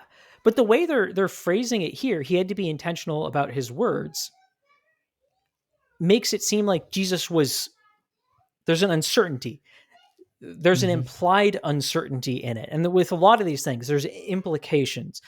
And why we can really come down, now the words they choose are bad, but we can really hammer them on the implications is, again, they're talking to a non-Christian audience who has none of the Christian implications to put on it. So therefore, they're going to interpret it one direction. And so we can examine it through that singular direction. So what, kind of wrapping this up, Sam, what do you think about how they present Jesus? Are they presenting a divine savior, or are they presenting just another human? Yeah, they're really just trying to humanize Jesus so that he can sympathize with others, so that people can just simply relate to Jesus. But they really are trying to strip him of his divinity in order to make him seem more relatable. It's Hmm. it's kind of the reason, like to get a little bit nerdy on this. It's the reason why Superman doesn't make good movies today. He's not relatable to people. The idea of a Yeah. set apart values. In reality, Superman was a cultural type of Christ that they were trying to make. And under a more Christianized culture, he was much more attractive, and people related to him more because they wanted to see, wow, that superhero who could never be defeated and overcame issues and overcame problems. Now, Batman, who is obviously a superhero who has no powers other than immense, riches and some above average abilities, but we can relate to him because I mean he can get beat up. Bruce Wayne can get destroyed and everything like that. That's what they're trying to make Jesus look like. And I know that's nerdy, but they're taking this from a cultural approach. That's what they're trying to go and do. And the problem is that they're inherently changing the nature of who Jesus is, and they're Hmm. taking away the saving part. Oh yeah. I mean, it And takes like both everything parts the to woke, save, but they're yeah. specifically taking away Well, that yeah, yeah, it ability does. to save. Like he had to be man. We're But not sitting out here divorcing they're doing his it then on more. the other They're side. doing it more than that though, because like everything the woke do, what they claim to be promoting, they actually degrade and attack. Right, And functionally, the way they present Jesus' humanity is actually weaker than what it should be. They right, not only do they remove Jesus' divinity, but they also dehumanize him. And unfortunately, right. if Jesus is not fully human either, then he can't save us. So they lose on both of them. Both of them. So so now we've seen what he gets us says about Jesus, and what they believe about the divinity of Jesus, and that was part 4. Next coming up is part 5, and we're going to see basically what they say doesn't matter what you believe about Jesus. Stay tuned.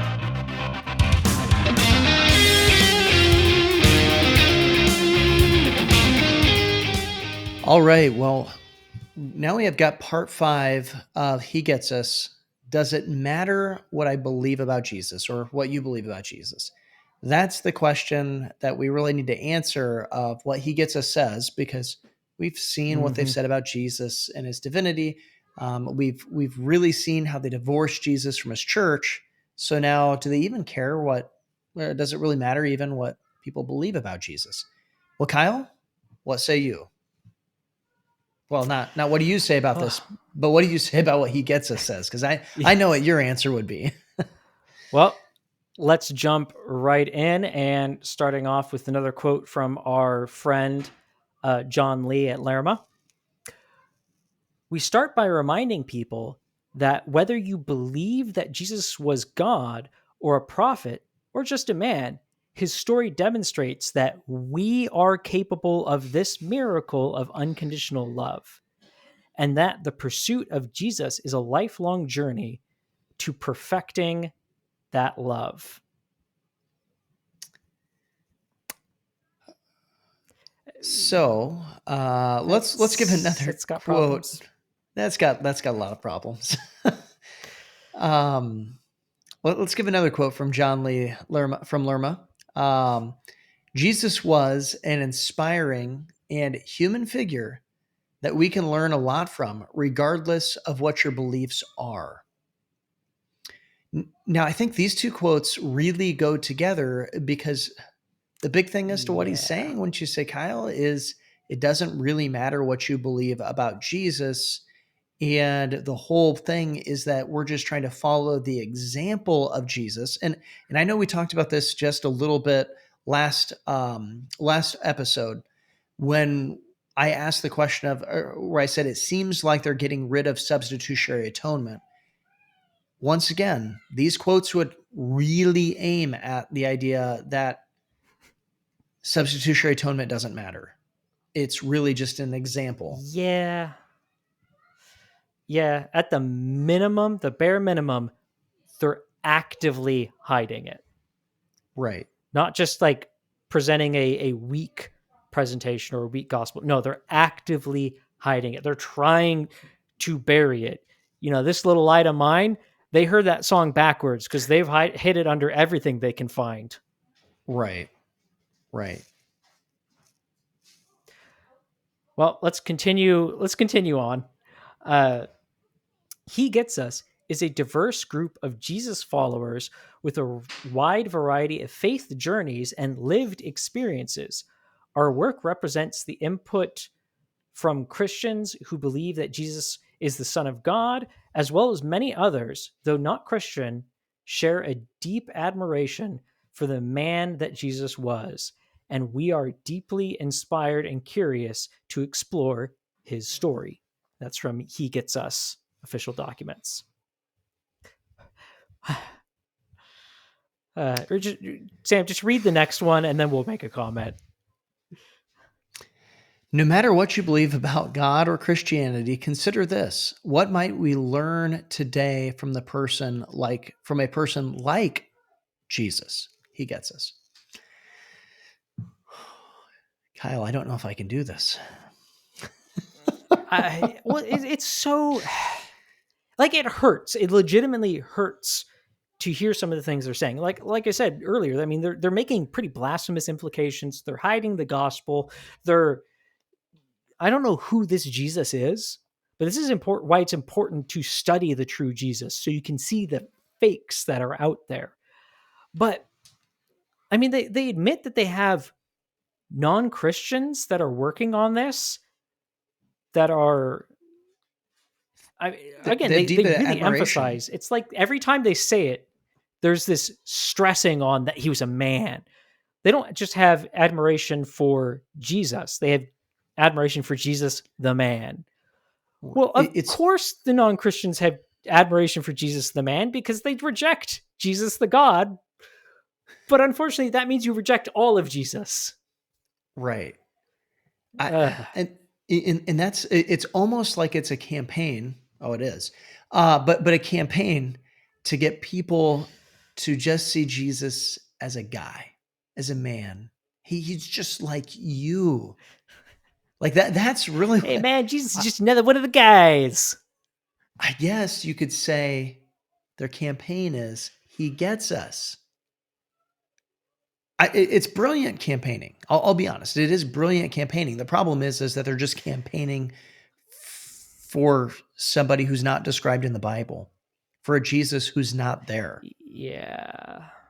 It is brilliant. Like they do get their point across. It's just they make the wrong point. Well, they have a wrong assessment to the problem, and they provide wrong solutions because of that. I mean, right. They missed the mark on both. We're over here having a rifle competition, and they're 3 states away having an archery competition. Right. They're not even in the same category. And talk about missing the mark. Here's a great quote that demonstrates that. Here's from He Gets Us, says this: some believe Jesus lived a perfect life. For others, that's a stretch. Either way, as we searched for themes to share, it became apparent to us that Jesus set a high bar for himself and for others. It doesn't matter if Jesus was perfect or not. The big thing we need to see is that, he just raises the bar. Wait a minute. That is not the story that Jesus said. He says, look, my standard is so high, nobody could reach it. For all have sinned and fallen short of the glory of God. For all have sinned, except for Jesus, of course. And I don't know. I'm almost jaw dropped by if this wasn't eternal souls in the balance, I would say that this is silly by how far they're missing the mark. But souls are in the balance, so it's not silly. that's what I find so disturbing about this. And He Gets Us isn't going away. They No. have plans to keep it going. Now, we didn't include this anywhere in here because I haven't seen an official documentation of this, but multiple news places are now reporting that they have their budget went from 100 million to 150 million. Now they have $1 billion and they want to keep it Oh, going for upwards of a decade. None of those are providing firsthand sources. So I don't know if that's true or not. Either way, they are planning on this going for some long period of time. It's not going away, and they want to grow it. And they're actively working to recruit churches, to recruit ministries, to recruit denominations, and grow this thing. So it's really important to know these dirty details and not just know right. the surface level details that are problematic, And, but and, it goes from problematic to outright heresy.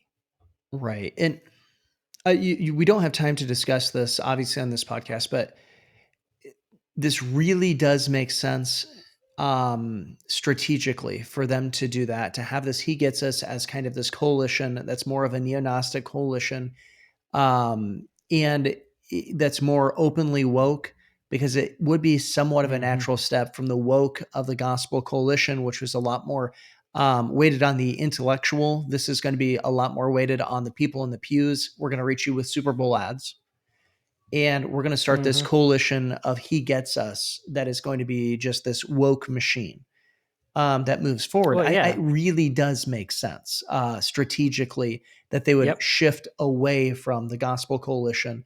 I mean, especially because they've been taking hits and everything else, because they tried to, we don't, like I said, we don't have time to discuss all that. Never mind. Let's get back into He Gets Us. Sorry about that. Let's continue on. Let's read another quote.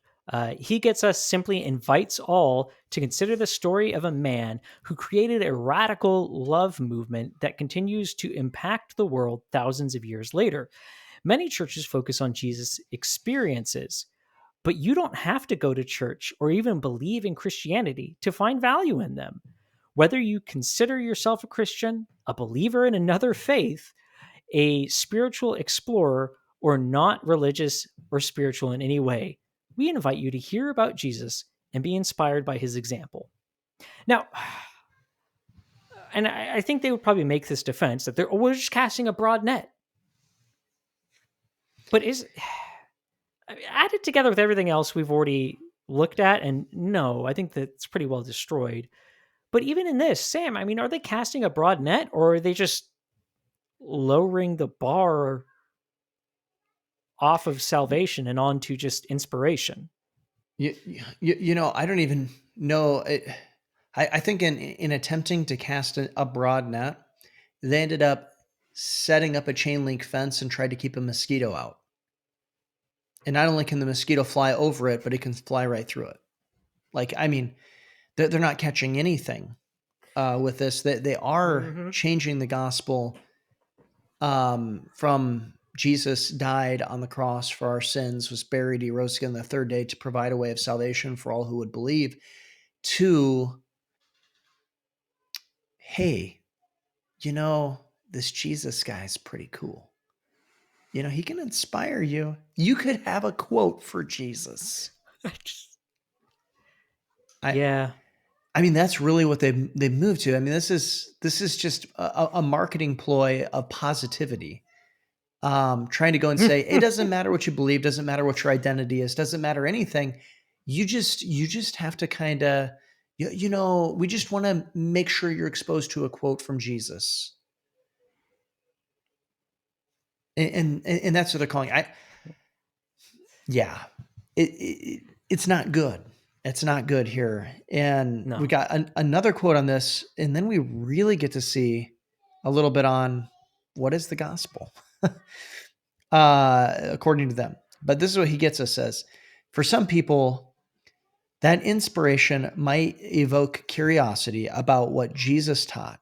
Some might even want to have a conversation with someone about spirituality or join a local class about the Christian faith at the local church. And so we offer those options, but that's not our mission. he gets us. which directly contradicts things that they've said. They make this claim of, we're setting it up. We're setting people up so that you, the local church, the local Christian, can then knock it out of the park. And we're setting it up, we're using glue so you can connect to local churches and blah, blah, blah, and all this stuff. But they explicitly say, no, that's not our mission. That's just an option, but that's not our mission. That's not our purpose. That's not our point. So somewhere in this, they are lying. Somewhere they are lying. And honestly, I don't care which part is a lie. I don't care if this statement was a lie or their statements about trying to connect people to local churches and support local churches so they can do missions work is a lie. I don't care, because what they're presenting to the outside world is garbage that is sending them to hell, not to reconciliation with Christ. And so let's see what, that's what they say about what you have to believe about Jesus, or if it matters if you believe about Jesus. How about what is the gospel? And I think we're going to really see this question of, is it salvation or is it just motivation or inspiration? Yeah. What's their goal? And so let's continue on. Words will always have their place. It seems that acts of mercy and sacrifice hold power that the most perfectly strung together sentences cannot attain. This is what James means when he states that faith without works is dead. Don't comment on that one, Sam. Just read the next quote, because they pair together pretty well. So read the next quote, and then let's comment on the idea that they both make. Okay, and this is from John Lee from Lerma. He says this: most of us recognize that we only know his love because a Christian in our lives loved us in some confounding and beautiful way that made Jesus real and alive to us. So, Kyle, what is the idea that they present in both of these quotes? The big idea that they're presenting is a cliche that many of our listeners actually might believe, and believe wrongly. And he gets us is really showing why this cliche is so dangerous and wrong, and why you need to get it out of your vocabulary. And that cliche is always be a witness and use words when necessary. Romans 10 is clear. Without faith, excuse me, I just completely blanked on Romans 10 here for a second here. Faith comes by hearing, and hearing by the word of God is what it tells us in Romans 10. In order to have faith, which it takes faith to be saved, you must hear the word of God. And they're trying to divorce that and say, you just need random acts of kindness, which brings me back to a point that I've been really, I'm concerned about this. There's many things that I'm concerned about, but I really think, even though they would claim differently when talking to them, I don't really believe they believe in a substitutionary atonement. I really don't. Yeah, at least somewhere along the line, someone doesn't. I mean, they already said that non-Christians are contributing to the project, which is scary to me, because they make things like sermons and other stuff like that. So is someone overlooking that? Like, what's going on? Who's doing what? But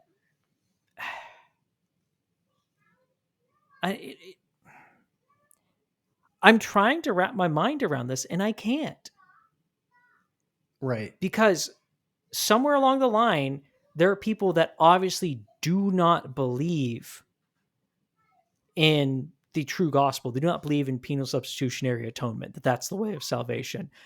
And there's obviously a large contingent of people that are producing the content specifically that believe in, at the best, believe in a social gospel. Right. At best. At best. Well, what's our next quote here, Kyle?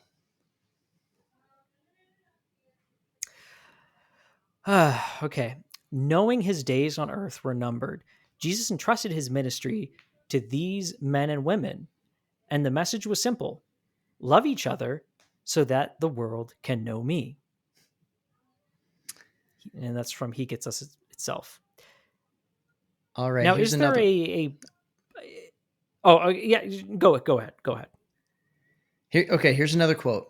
You never judged me or condemned me for my sins.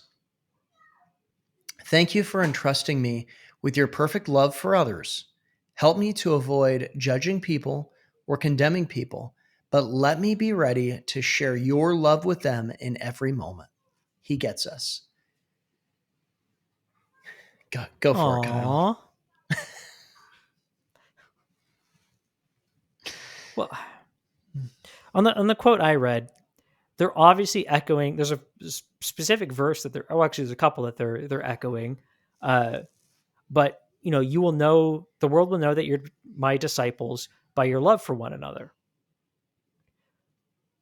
But is that what they're actually saying? And again, that's a outwardly facing statement. And then the one that you read was just bizarre. You never Well, judged me or condemned me for my sins. it's Sam, almost as reading. Was there a point when we? yeah. I don't think that they had even an elementary version of understanding, but also with these two quotes, I mean, situation ethics runs deep in He Gets Us.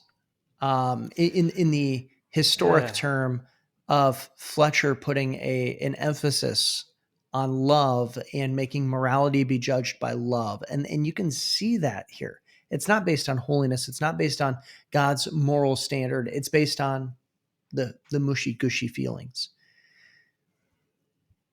Yep. It's a love judges truth.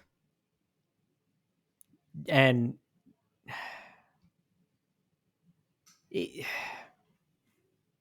love, I don't know. I'm getting to a point where I'm so frustrated with trying to deal with this, but they're presenting the vaguest, like you said, mushy gushy love. They never define it, and love judges everything else. Love is superior. That Christ, they read in First John where he says that God is love, and they just stop there and they go, yep, God's love. He has no other attribute besides love. Right. Well, let's finish up with these last two quotes. You want me to take the first one? I forgot where we were at. So and this is from He Gets Us, throughout our shared history, Jesus has represented the ultimate good that mankind is capable of aspiring to.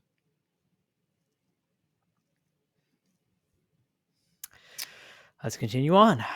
Jesus knew that if we focused on our own faults and weaknesses, we could become more empathetic towards others. We'd recognize that, like us, every person has challenges and struggles that we can relate to. And that's how Jesus' radical love is demonstrated today. Whew. What? If you close your eyes long enough, you can see it. Nope, you can't. You mean if I close my eyes so long that I fall asleep? I mean, I'm not even sure where they're getting these ideas. It's literally, hey, let's just use the word Jesus, say the agenda that we want, and use the word love, and people will accept it. And the problem is that people will. That's the problem. Well, yeah, it's a Jesus that's appealing because it's a Jesus that is not the all holy, all righteous God, that does not demand anything from us, whose standards we can meet on our own power, who just wants to inspire us to live better. And if we just love people more, then we're following him. Right. I mean, this is spiritual limbo. We're seeing how low can they get the bar? How low can they bring down the standard of God? Mm-hmm. It's all about just going and seeing that other people have faults. You have faults. some of us believe that Jesus has faults, is what they're saying. Some of us don't believe Jesus was even perfect. So that's really what this is all about, is just admitting that we all have faults and reaching down in love. Well, it's really about seeing that there's a perfect Lamb of God who is put upon the altar or the cross. And he was there and he bled and he died for our sins because we couldn't make it, because we fell short of God's glory, and that wages of sin is death. And he took the death that we deserved for us. That's what the gospel's about. And of course, he was buried and he rose again. He defeated and conquered death and sin. But that's not what they're presenting.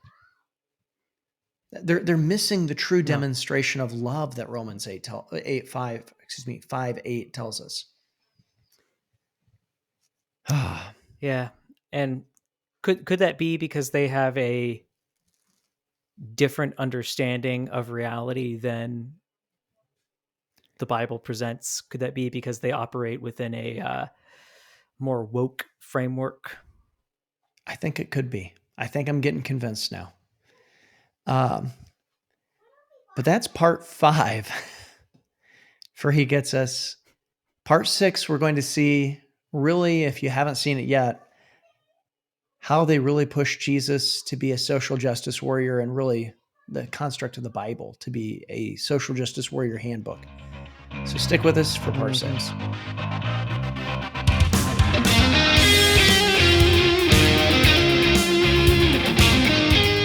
All right, now for part 6 of of He Gets Us. And we're going to be looking at Jesus, the social justice warrior. And for those of you who have held on this entire time with us, we appreciate it. This is the last leg of the race. So we're excited to go and to dive into this. But this is some interesting stuff here. And of course, we've already established that the companies that operate He Gets Us are woke. But of course, does that leak into the campaign? That's really the big question. Does all of this leak into the campaign? We've also seen that in many ways they reject orthodoxy, but this is the Wokepedia podcast. So we need to really dive into this idea of, are they woke? So Kyle, what say you? So He Gets Us woke? Yes. Okay. All right, thanks for let's coming go to the bed. episode. No, let's read quotes. So Sam, I'm just going to go ahead and read the first 2, and then if you want to just read the third one, then we'll go through. Yeah. But because the first 2 are just so short. So Bathsheba, a woman who was raped by the king, from He Gets Us. Mary, an unwed teen mom. All right. And then here's another one. Of the dozens of women mentioned in Hebrew scriptures, why were these 5 women chosen? Is it because each of them demonstrates different aspects of the plight of gender inequality in most cultures? He Gets Us in regards to Jesus's genealogy. Whew. So we could do an we're episode on all 3 in. of these. We very easily could. And it's sad when them teaching that Mary was an unwed teen mom would be the shortest of the episodes.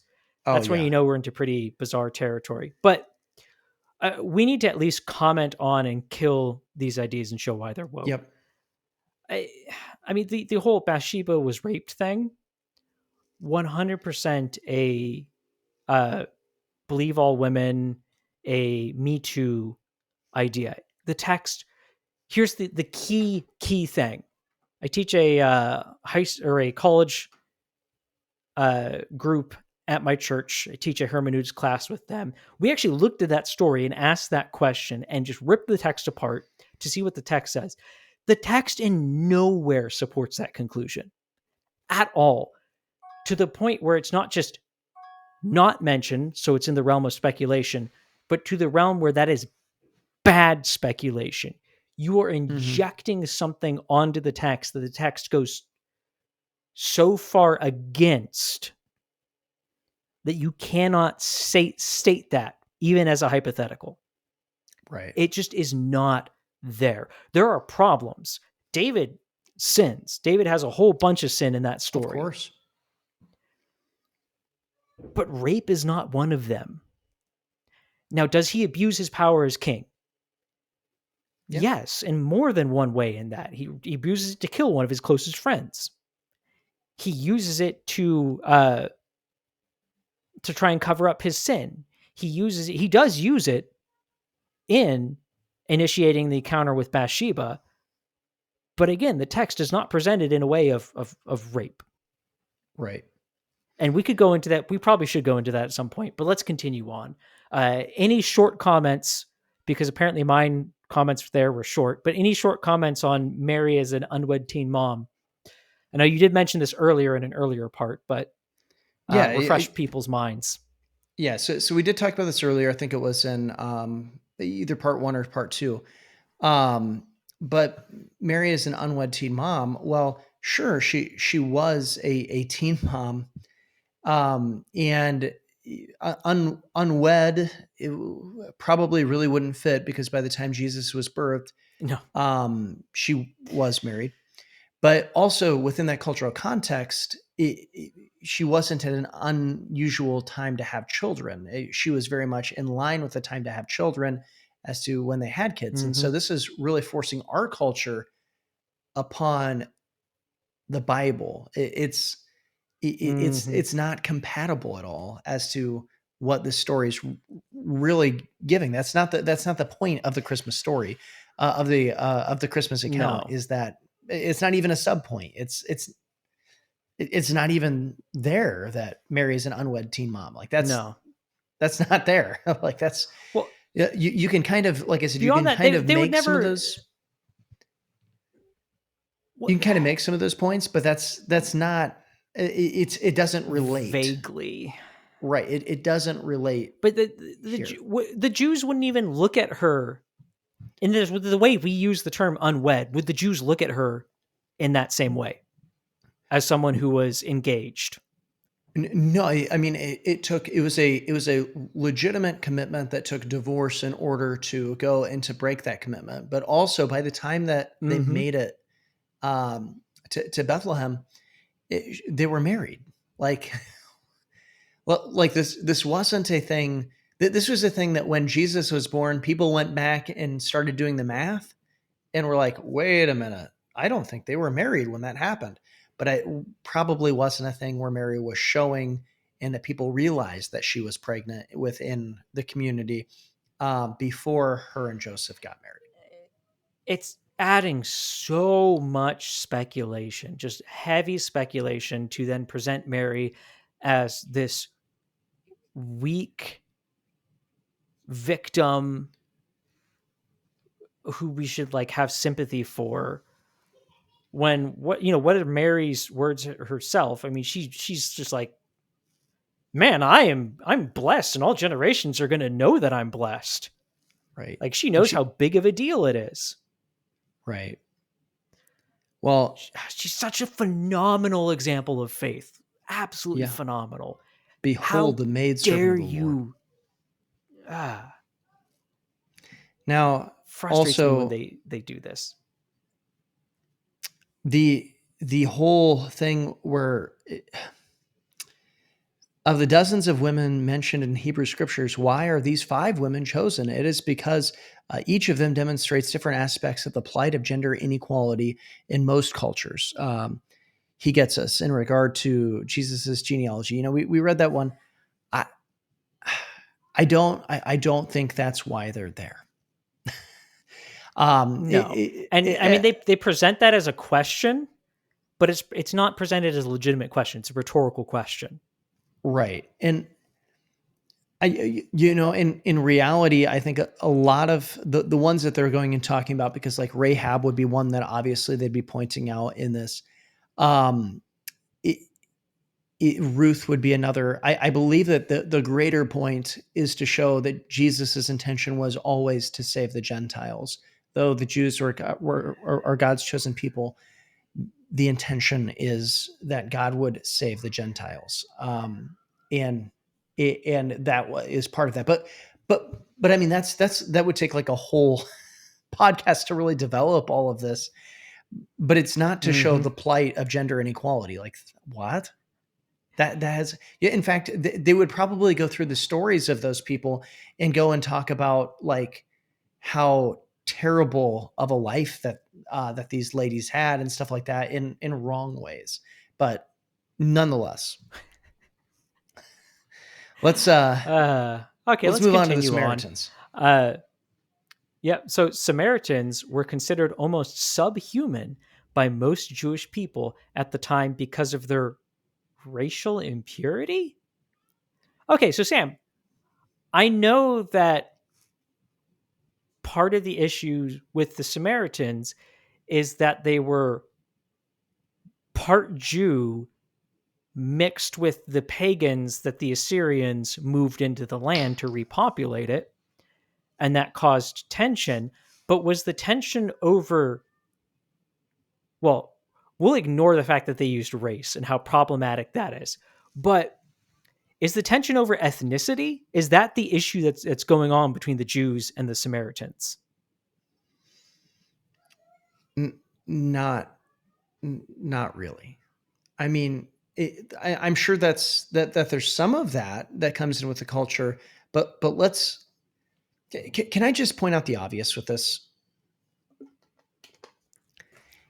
If the Samaritans, who were half Jew, half Gentile, they didn't like them because they're not full Jewish, what would the Jews have thought about the Gentiles who are not Jewish at all?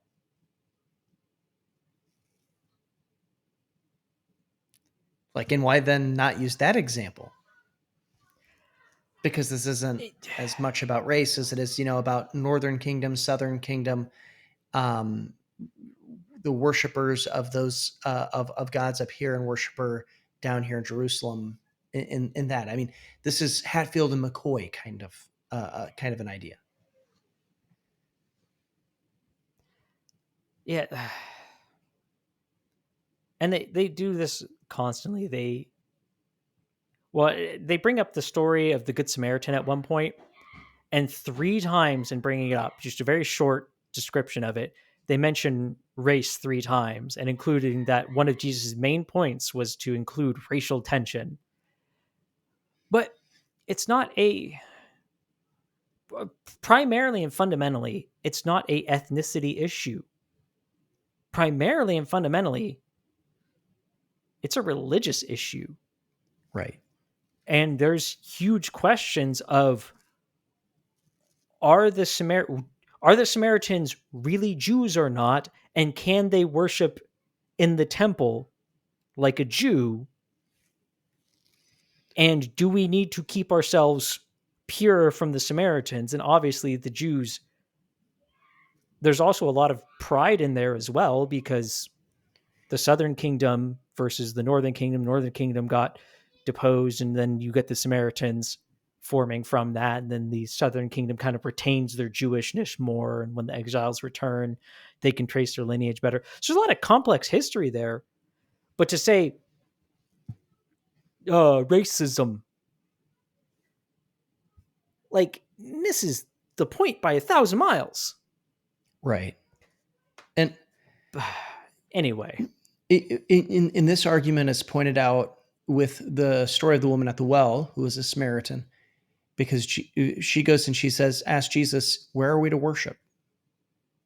You guys say it's in the temple. I mean, by the way, she didn't go and be like, never mind, we won't get into all that, because I'm sure that they present all kinds of woke stuff on the woman at the well. That's one of the favorite texts of the woke.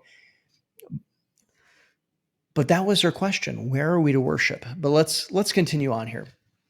Unknown women were never spoken to because they were traditionally considered the property to men in their lives. I guess there it is, right there, the woman at the well that they're talking about, right? With that kind of a thing. That actually is. Yep. But the woman at the well, they're twisting it. They're slanting this. Yeah, absolutely. Do you want to go to the next one? Yeah. I'm getting frustrated, so I'm trying not to be too frustrated here at the end. Try and make the quickest possible comment on that previous one. In a certain sense, yes, what they said there is true. In many senses, it's not true. They're exaggerating certain things. It's not just unknown women were never spoken to because they were property of men. Like, they're trying to compare it to Saudi Arabia. They're trying to Right. compare it to oppressive Muslim culture. But that is not at all what was going on back in that day and time.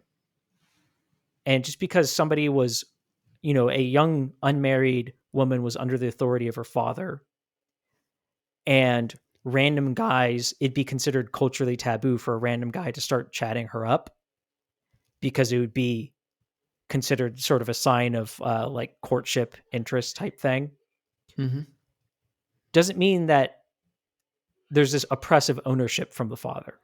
Just because a husband, the wife is under the husband's authority doesn't mean that there's this oppressive ownership and no one can talk to her. No, that's not what's going on. They're also ignoring the third type of woman, which is the widow. Mm-hmm. I mean, it's frustrating. It's frustrating, and it's trying to paint a very modern picture to appeal to something that people connect with in a modern sense.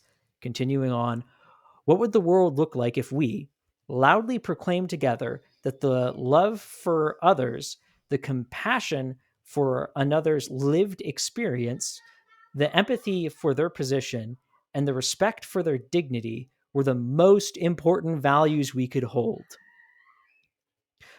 Sam, what would the world look like if we did that?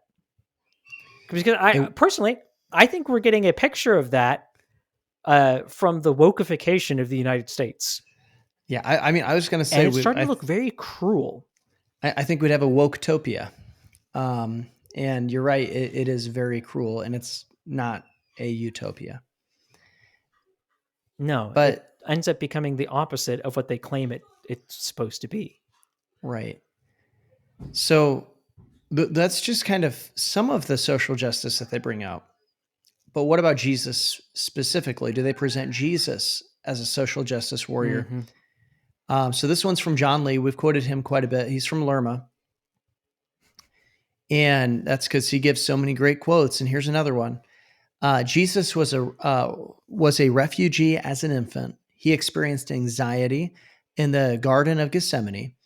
He called out injustice against the poor. He treated women as equals in a time and place where that was unheard of. And he befriended outcasts, violent zealots, and corrupt bureaucrats. Jesus defended criminals, and he touched the untouchable. John Lee from Lerma. There's a lot of weird statements in that, but the one that gets me is the Jesus defended criminals line. I don't know what to say about that because my mind doesn't have a category for that. I can't understand that. It's like there's so much context missing. I feels like I walked into the middle of a movie and I have no idea what's going on. Well, I'll be honest. You know, on the other ones, at least I can trace where they're going, or like where they're coming from. Like I can go, oh, they're talking about the woman at the well here. Oh, they're talking about Jesus in the Garden of Gethsemane. I don't know what it's referencing. Perhaps I'm just blanking on this, but I'm not sure who they're referencing when they're saying that Jesus defended criminals.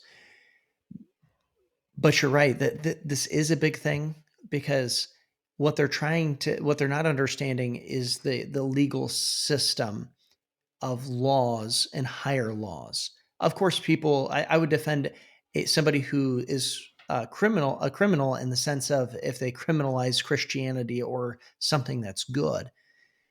But they're not actually a criminal. They're a criminal maybe to the state, but not to God. And would be an unjust thing that the state would be doing. But that's not what they're presenting here. Well, I mean, I have one guess, and that's because there's another part. I don't think we have any quotes from it, but there's another section where they really hammer into the woman caught in adultery. And my guess is maybe that's what they're going into, because she was violating, prohibition against adultery. But he didn't defend her in the kind of open sense that they're using it. Yeah. What's the absolute key that he says at the end of that story? Go and sin no more. And this is a small degree of speculation, but one of the ways that I read something like that is because God's never going to, because she's an adulteress. So even the way Kant treats her, I feel like is more merciful than what God actually requires himself. But I kind of read the go and sin no more as Jesus having a knowledge of how that interaction has played out.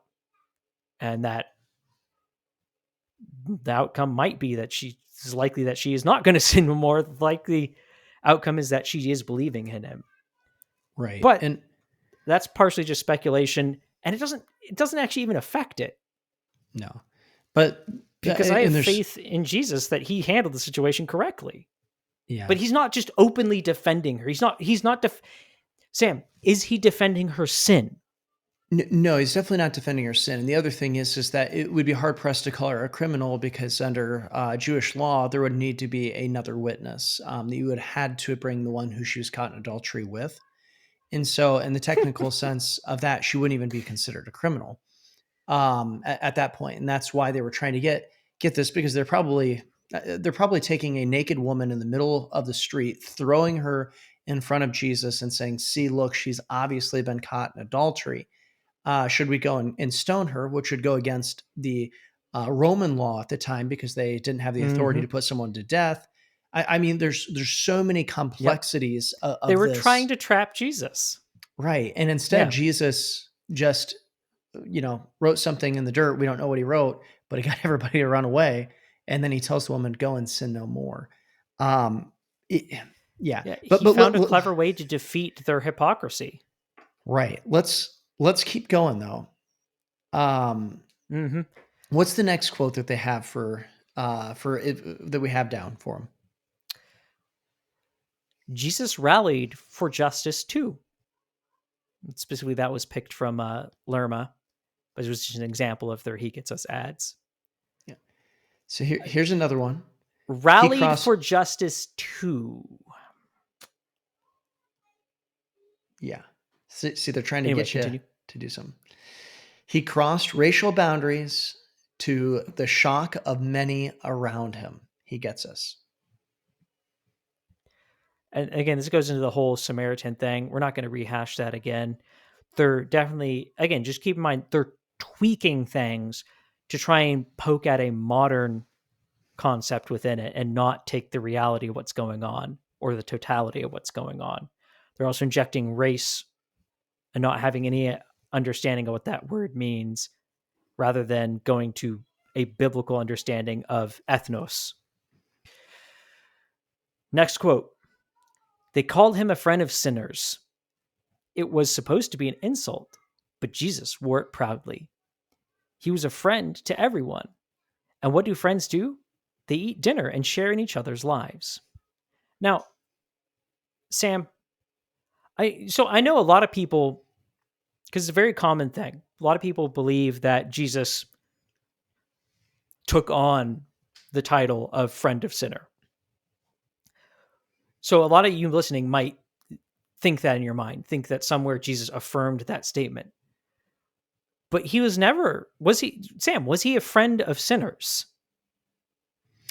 Well, he never affirmed that. And I think the greatest example that we have of looking at this to give us our answer is the account of Zacchaeus.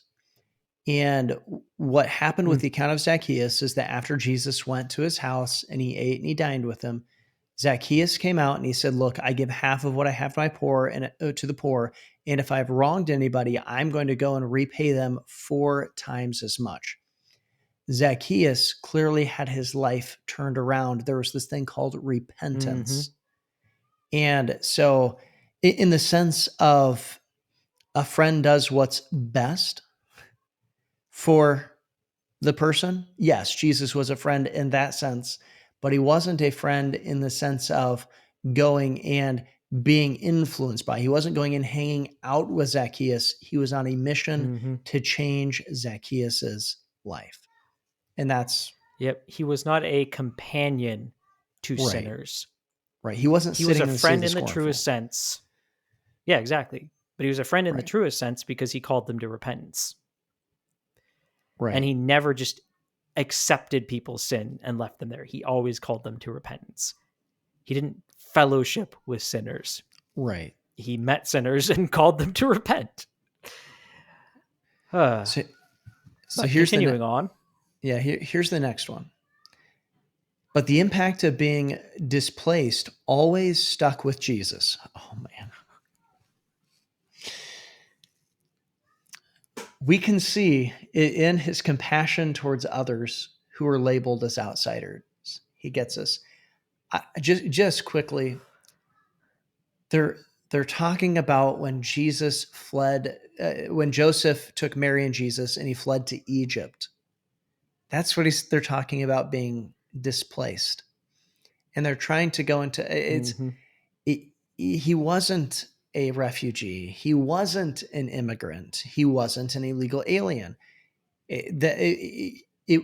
That's not at all what was going on. It was moving from one part of the same empire to another part of the same empire. But yes, they were moving, but that's not being displaced. I mean, lots of people move lots of times in their life, and we don't call it being displaced. Mm-hmm. And it frustrates me. It's bizarre because they treat Jesus, again, this attacks the divinity of Jesus, because they treat him as a victim of trauma that could never fully get over that trauma. And so that trauma informs how he then interacts with people. Right. That's just not, I mean, that's beyond ridiculous. Right. It's not the Jesus of the Bible. We got two more here with Jesus for quotes. Okay, let's continue on. Who spoke out against the religious and political leaders of his day, who advocated for the marginalized and oppressed, but who always, always, always loved others despite their identity, beliefs, or values. Jesus showed us the path to human flourishing and fulfillment was to love others as oneself, even if it costs you your life. Expressing outrage at injustices, being a voice to the voiceless, and boldly representing your values and identity are important parts of the human experience. Jesus did all these things. That's just a word salad of woke buzzwords. Like that's yeah, all they got that pretty is. much every wokey buzzword in there. I mean, including things that like identity. Right. Which I think that's a good one for people to tuck away, because we're going to see what they mean by that when we look here just in a few quotes, because they mean something by that identity, don't they? Well, and that's something important to note. None of this stuff is just slapped together. I mean, this is something with hundreds of millions of dollars behind it. Right. You don't just slap this together. Every word is very intentional.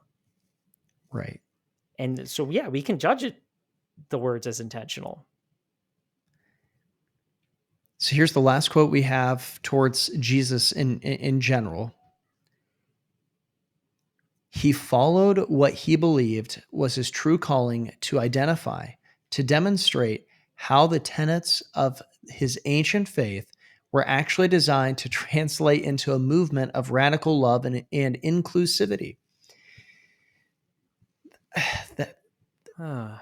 That's universalism. It's wokeism. It's denying the substitutionary atonement. I mean, it's all of these things. Not just sloppy. I know a lot of people are going to try and defend a lot of this stuff is just kind of sloppy, But again, keep in mind who it's aimed at.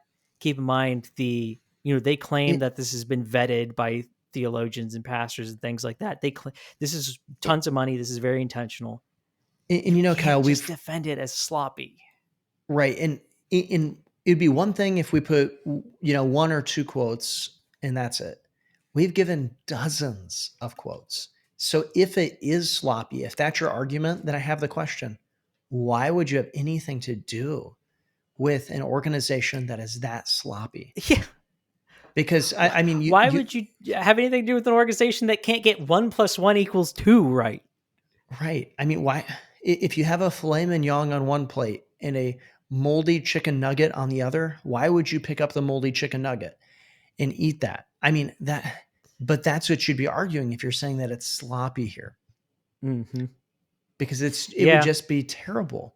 The reality of it is that they're not sloppy. They're bringing an intentional message, and we can see that. I mean, I said something about identity, and we can even see that here in this next one, with inclusivity. But what about homosexuality and transgenderism, Kyle? Where do they stand on that? Yeah. So this is just a much smaller segment because they don't have overt comments on this the same way that they do some other things. But two little things. One, I contacted their church finder thing, and well, I had to contact it twice because the first time, despite putting in a zip code that was 1,000 miles away, Saddleback contacted me, which it shows me a big problem is churches are using this in a predatory way. They're not connecting with local churches. It's big churches, trying to capture the people. But did the second one and ask questions about can I be gay and be a Christian, and immediately get a big affirm, yes you can. So they're sending me to gay affirming churches. So at the minimum, they're not vetting any churches on something like that. Right. But then there was another pastor a while ago when He Gets Us blew up and the SBC involvement kind of blew up, who contacted their chat about transgenderism. Can I be transgender? And again, they got an affirmation from He Gets Us from their live chat service, and then was sent to put in contact with a transgender affirming church. So again, it just adds another dimension of why would you be involved with this? And getting to the point of actually sloppy things, because I think this is just sloppy, but I also contacted their live chat, and I didn't do this with the explicit, I'm not a Christian, like putting on a kind of a persona and pretending I'm not a Christian or something like that. I did this basically just bluntly asking the questions. And yes, the sort of implication leading was that they were talking to someone who wasn't a Christian. But I want to know I wanted to know what are they actually saying to the people that are contacting them before I go out and accuse them of anything. Right. So just quickly share that experience. Well, I've got the whole thing. You can read the whole log, and it's not great. But 3 quick quotes from it. Just asking about Jesus. What was Jesus' message? They say, that's a great question. We believe the Jesus in the Bible is the real Jesus, seeking peace, compassionate, and loving towards everyone. Even after 200 years, 2000, he's still the most radical, most disruptive, most famous, most loving person who ever lived. There's a reason for that. Whatever the issue or challenge in your life, Jesus and his ways can help you. He gets us. So they just blatantly present I asked, what was Jesus' mission? And they say, it was just to take all your problems away, be the solution to everything, and just spread this love movement. So I pushed into them, and they finally come back with, I got them to admit a decent portion of the gospel. And so I asked, why is that? Why do you hide that? Why do I have to pry that from you? They responded with, the gospel's not hidden. There are many facets of Jesus and his message. We don't deny what the scripture teaches about humans being sinful and needing a savior. Okay, good, right? But we do want to help people see Jesus the way that many who were his friends in life saw him. He was a friend you could go to when everyone else abandoned you. Someone you would see the good, someone who would see the good and bad in you and still love you and help you. Again, presenting this it's like, oh yeah, the gospel is good, but have you seen this part of Jesus that isn't part of the gospel and in fact is teaching false things about Jesus? It's almost like when you get Sin, close stuff like to the that. gospel, Yeah. they want to pull you away from it. Yes, and that's something that was disturbing. Last quote, and again, you can read the whole chat log, but last quote, and they blatantly lie to me in it, and I call them out, and they refuse to answer it, and then get passive aggressive, and say one of the most bizarre lines that I've ever seen someone say. But as I mentioned before, hell isn't our focus. Our focus is on who Jesus was, how he lived his life. If it's a message and important part, there's some grammatical issues with their typing. I'm just reading it verbatim.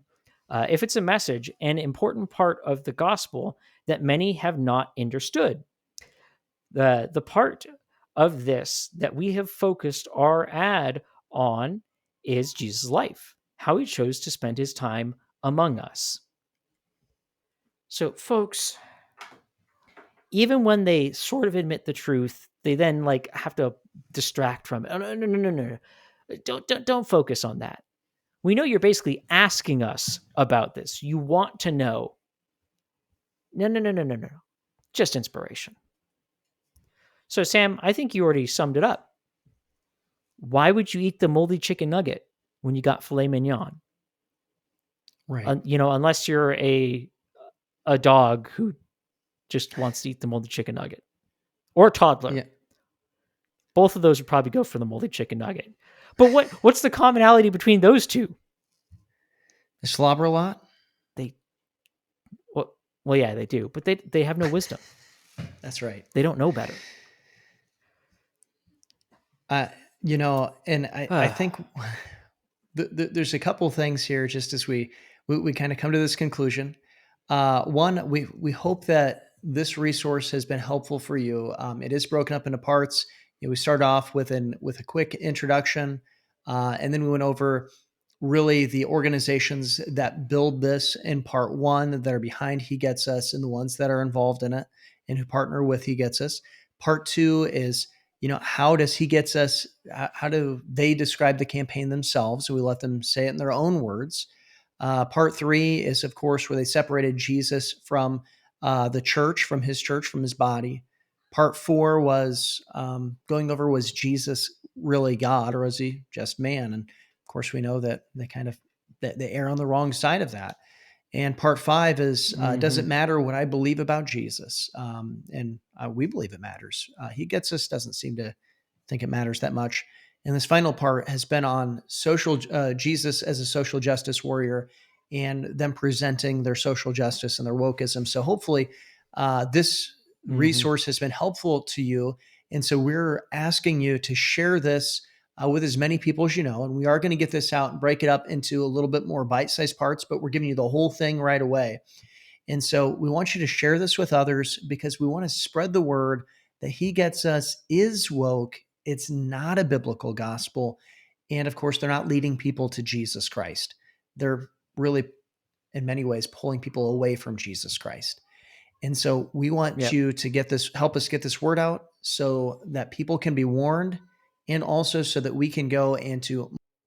Well, there you have it, folks. Our information on the He Gets Us campaign, who's behind it, what they teach, and just putting the evidence out there for you to use the wisdom that God's given you to come to a conclusion. And hopefully you see the issues, the errors, and you mark and avoid this heretical organization. Now, please, if this has been useful, share it with other people, not because we need more. we want to get, bigger numbers and things like that. No, because we want this information to get out there so that people can be informed. They spent $20 million just on the Super Bowl. We don't have that. The only way this information gets out there is from you sharing it with people. Again, the whole point is to be informed. Go into the links in the description to get more details. And remember, don't go woke.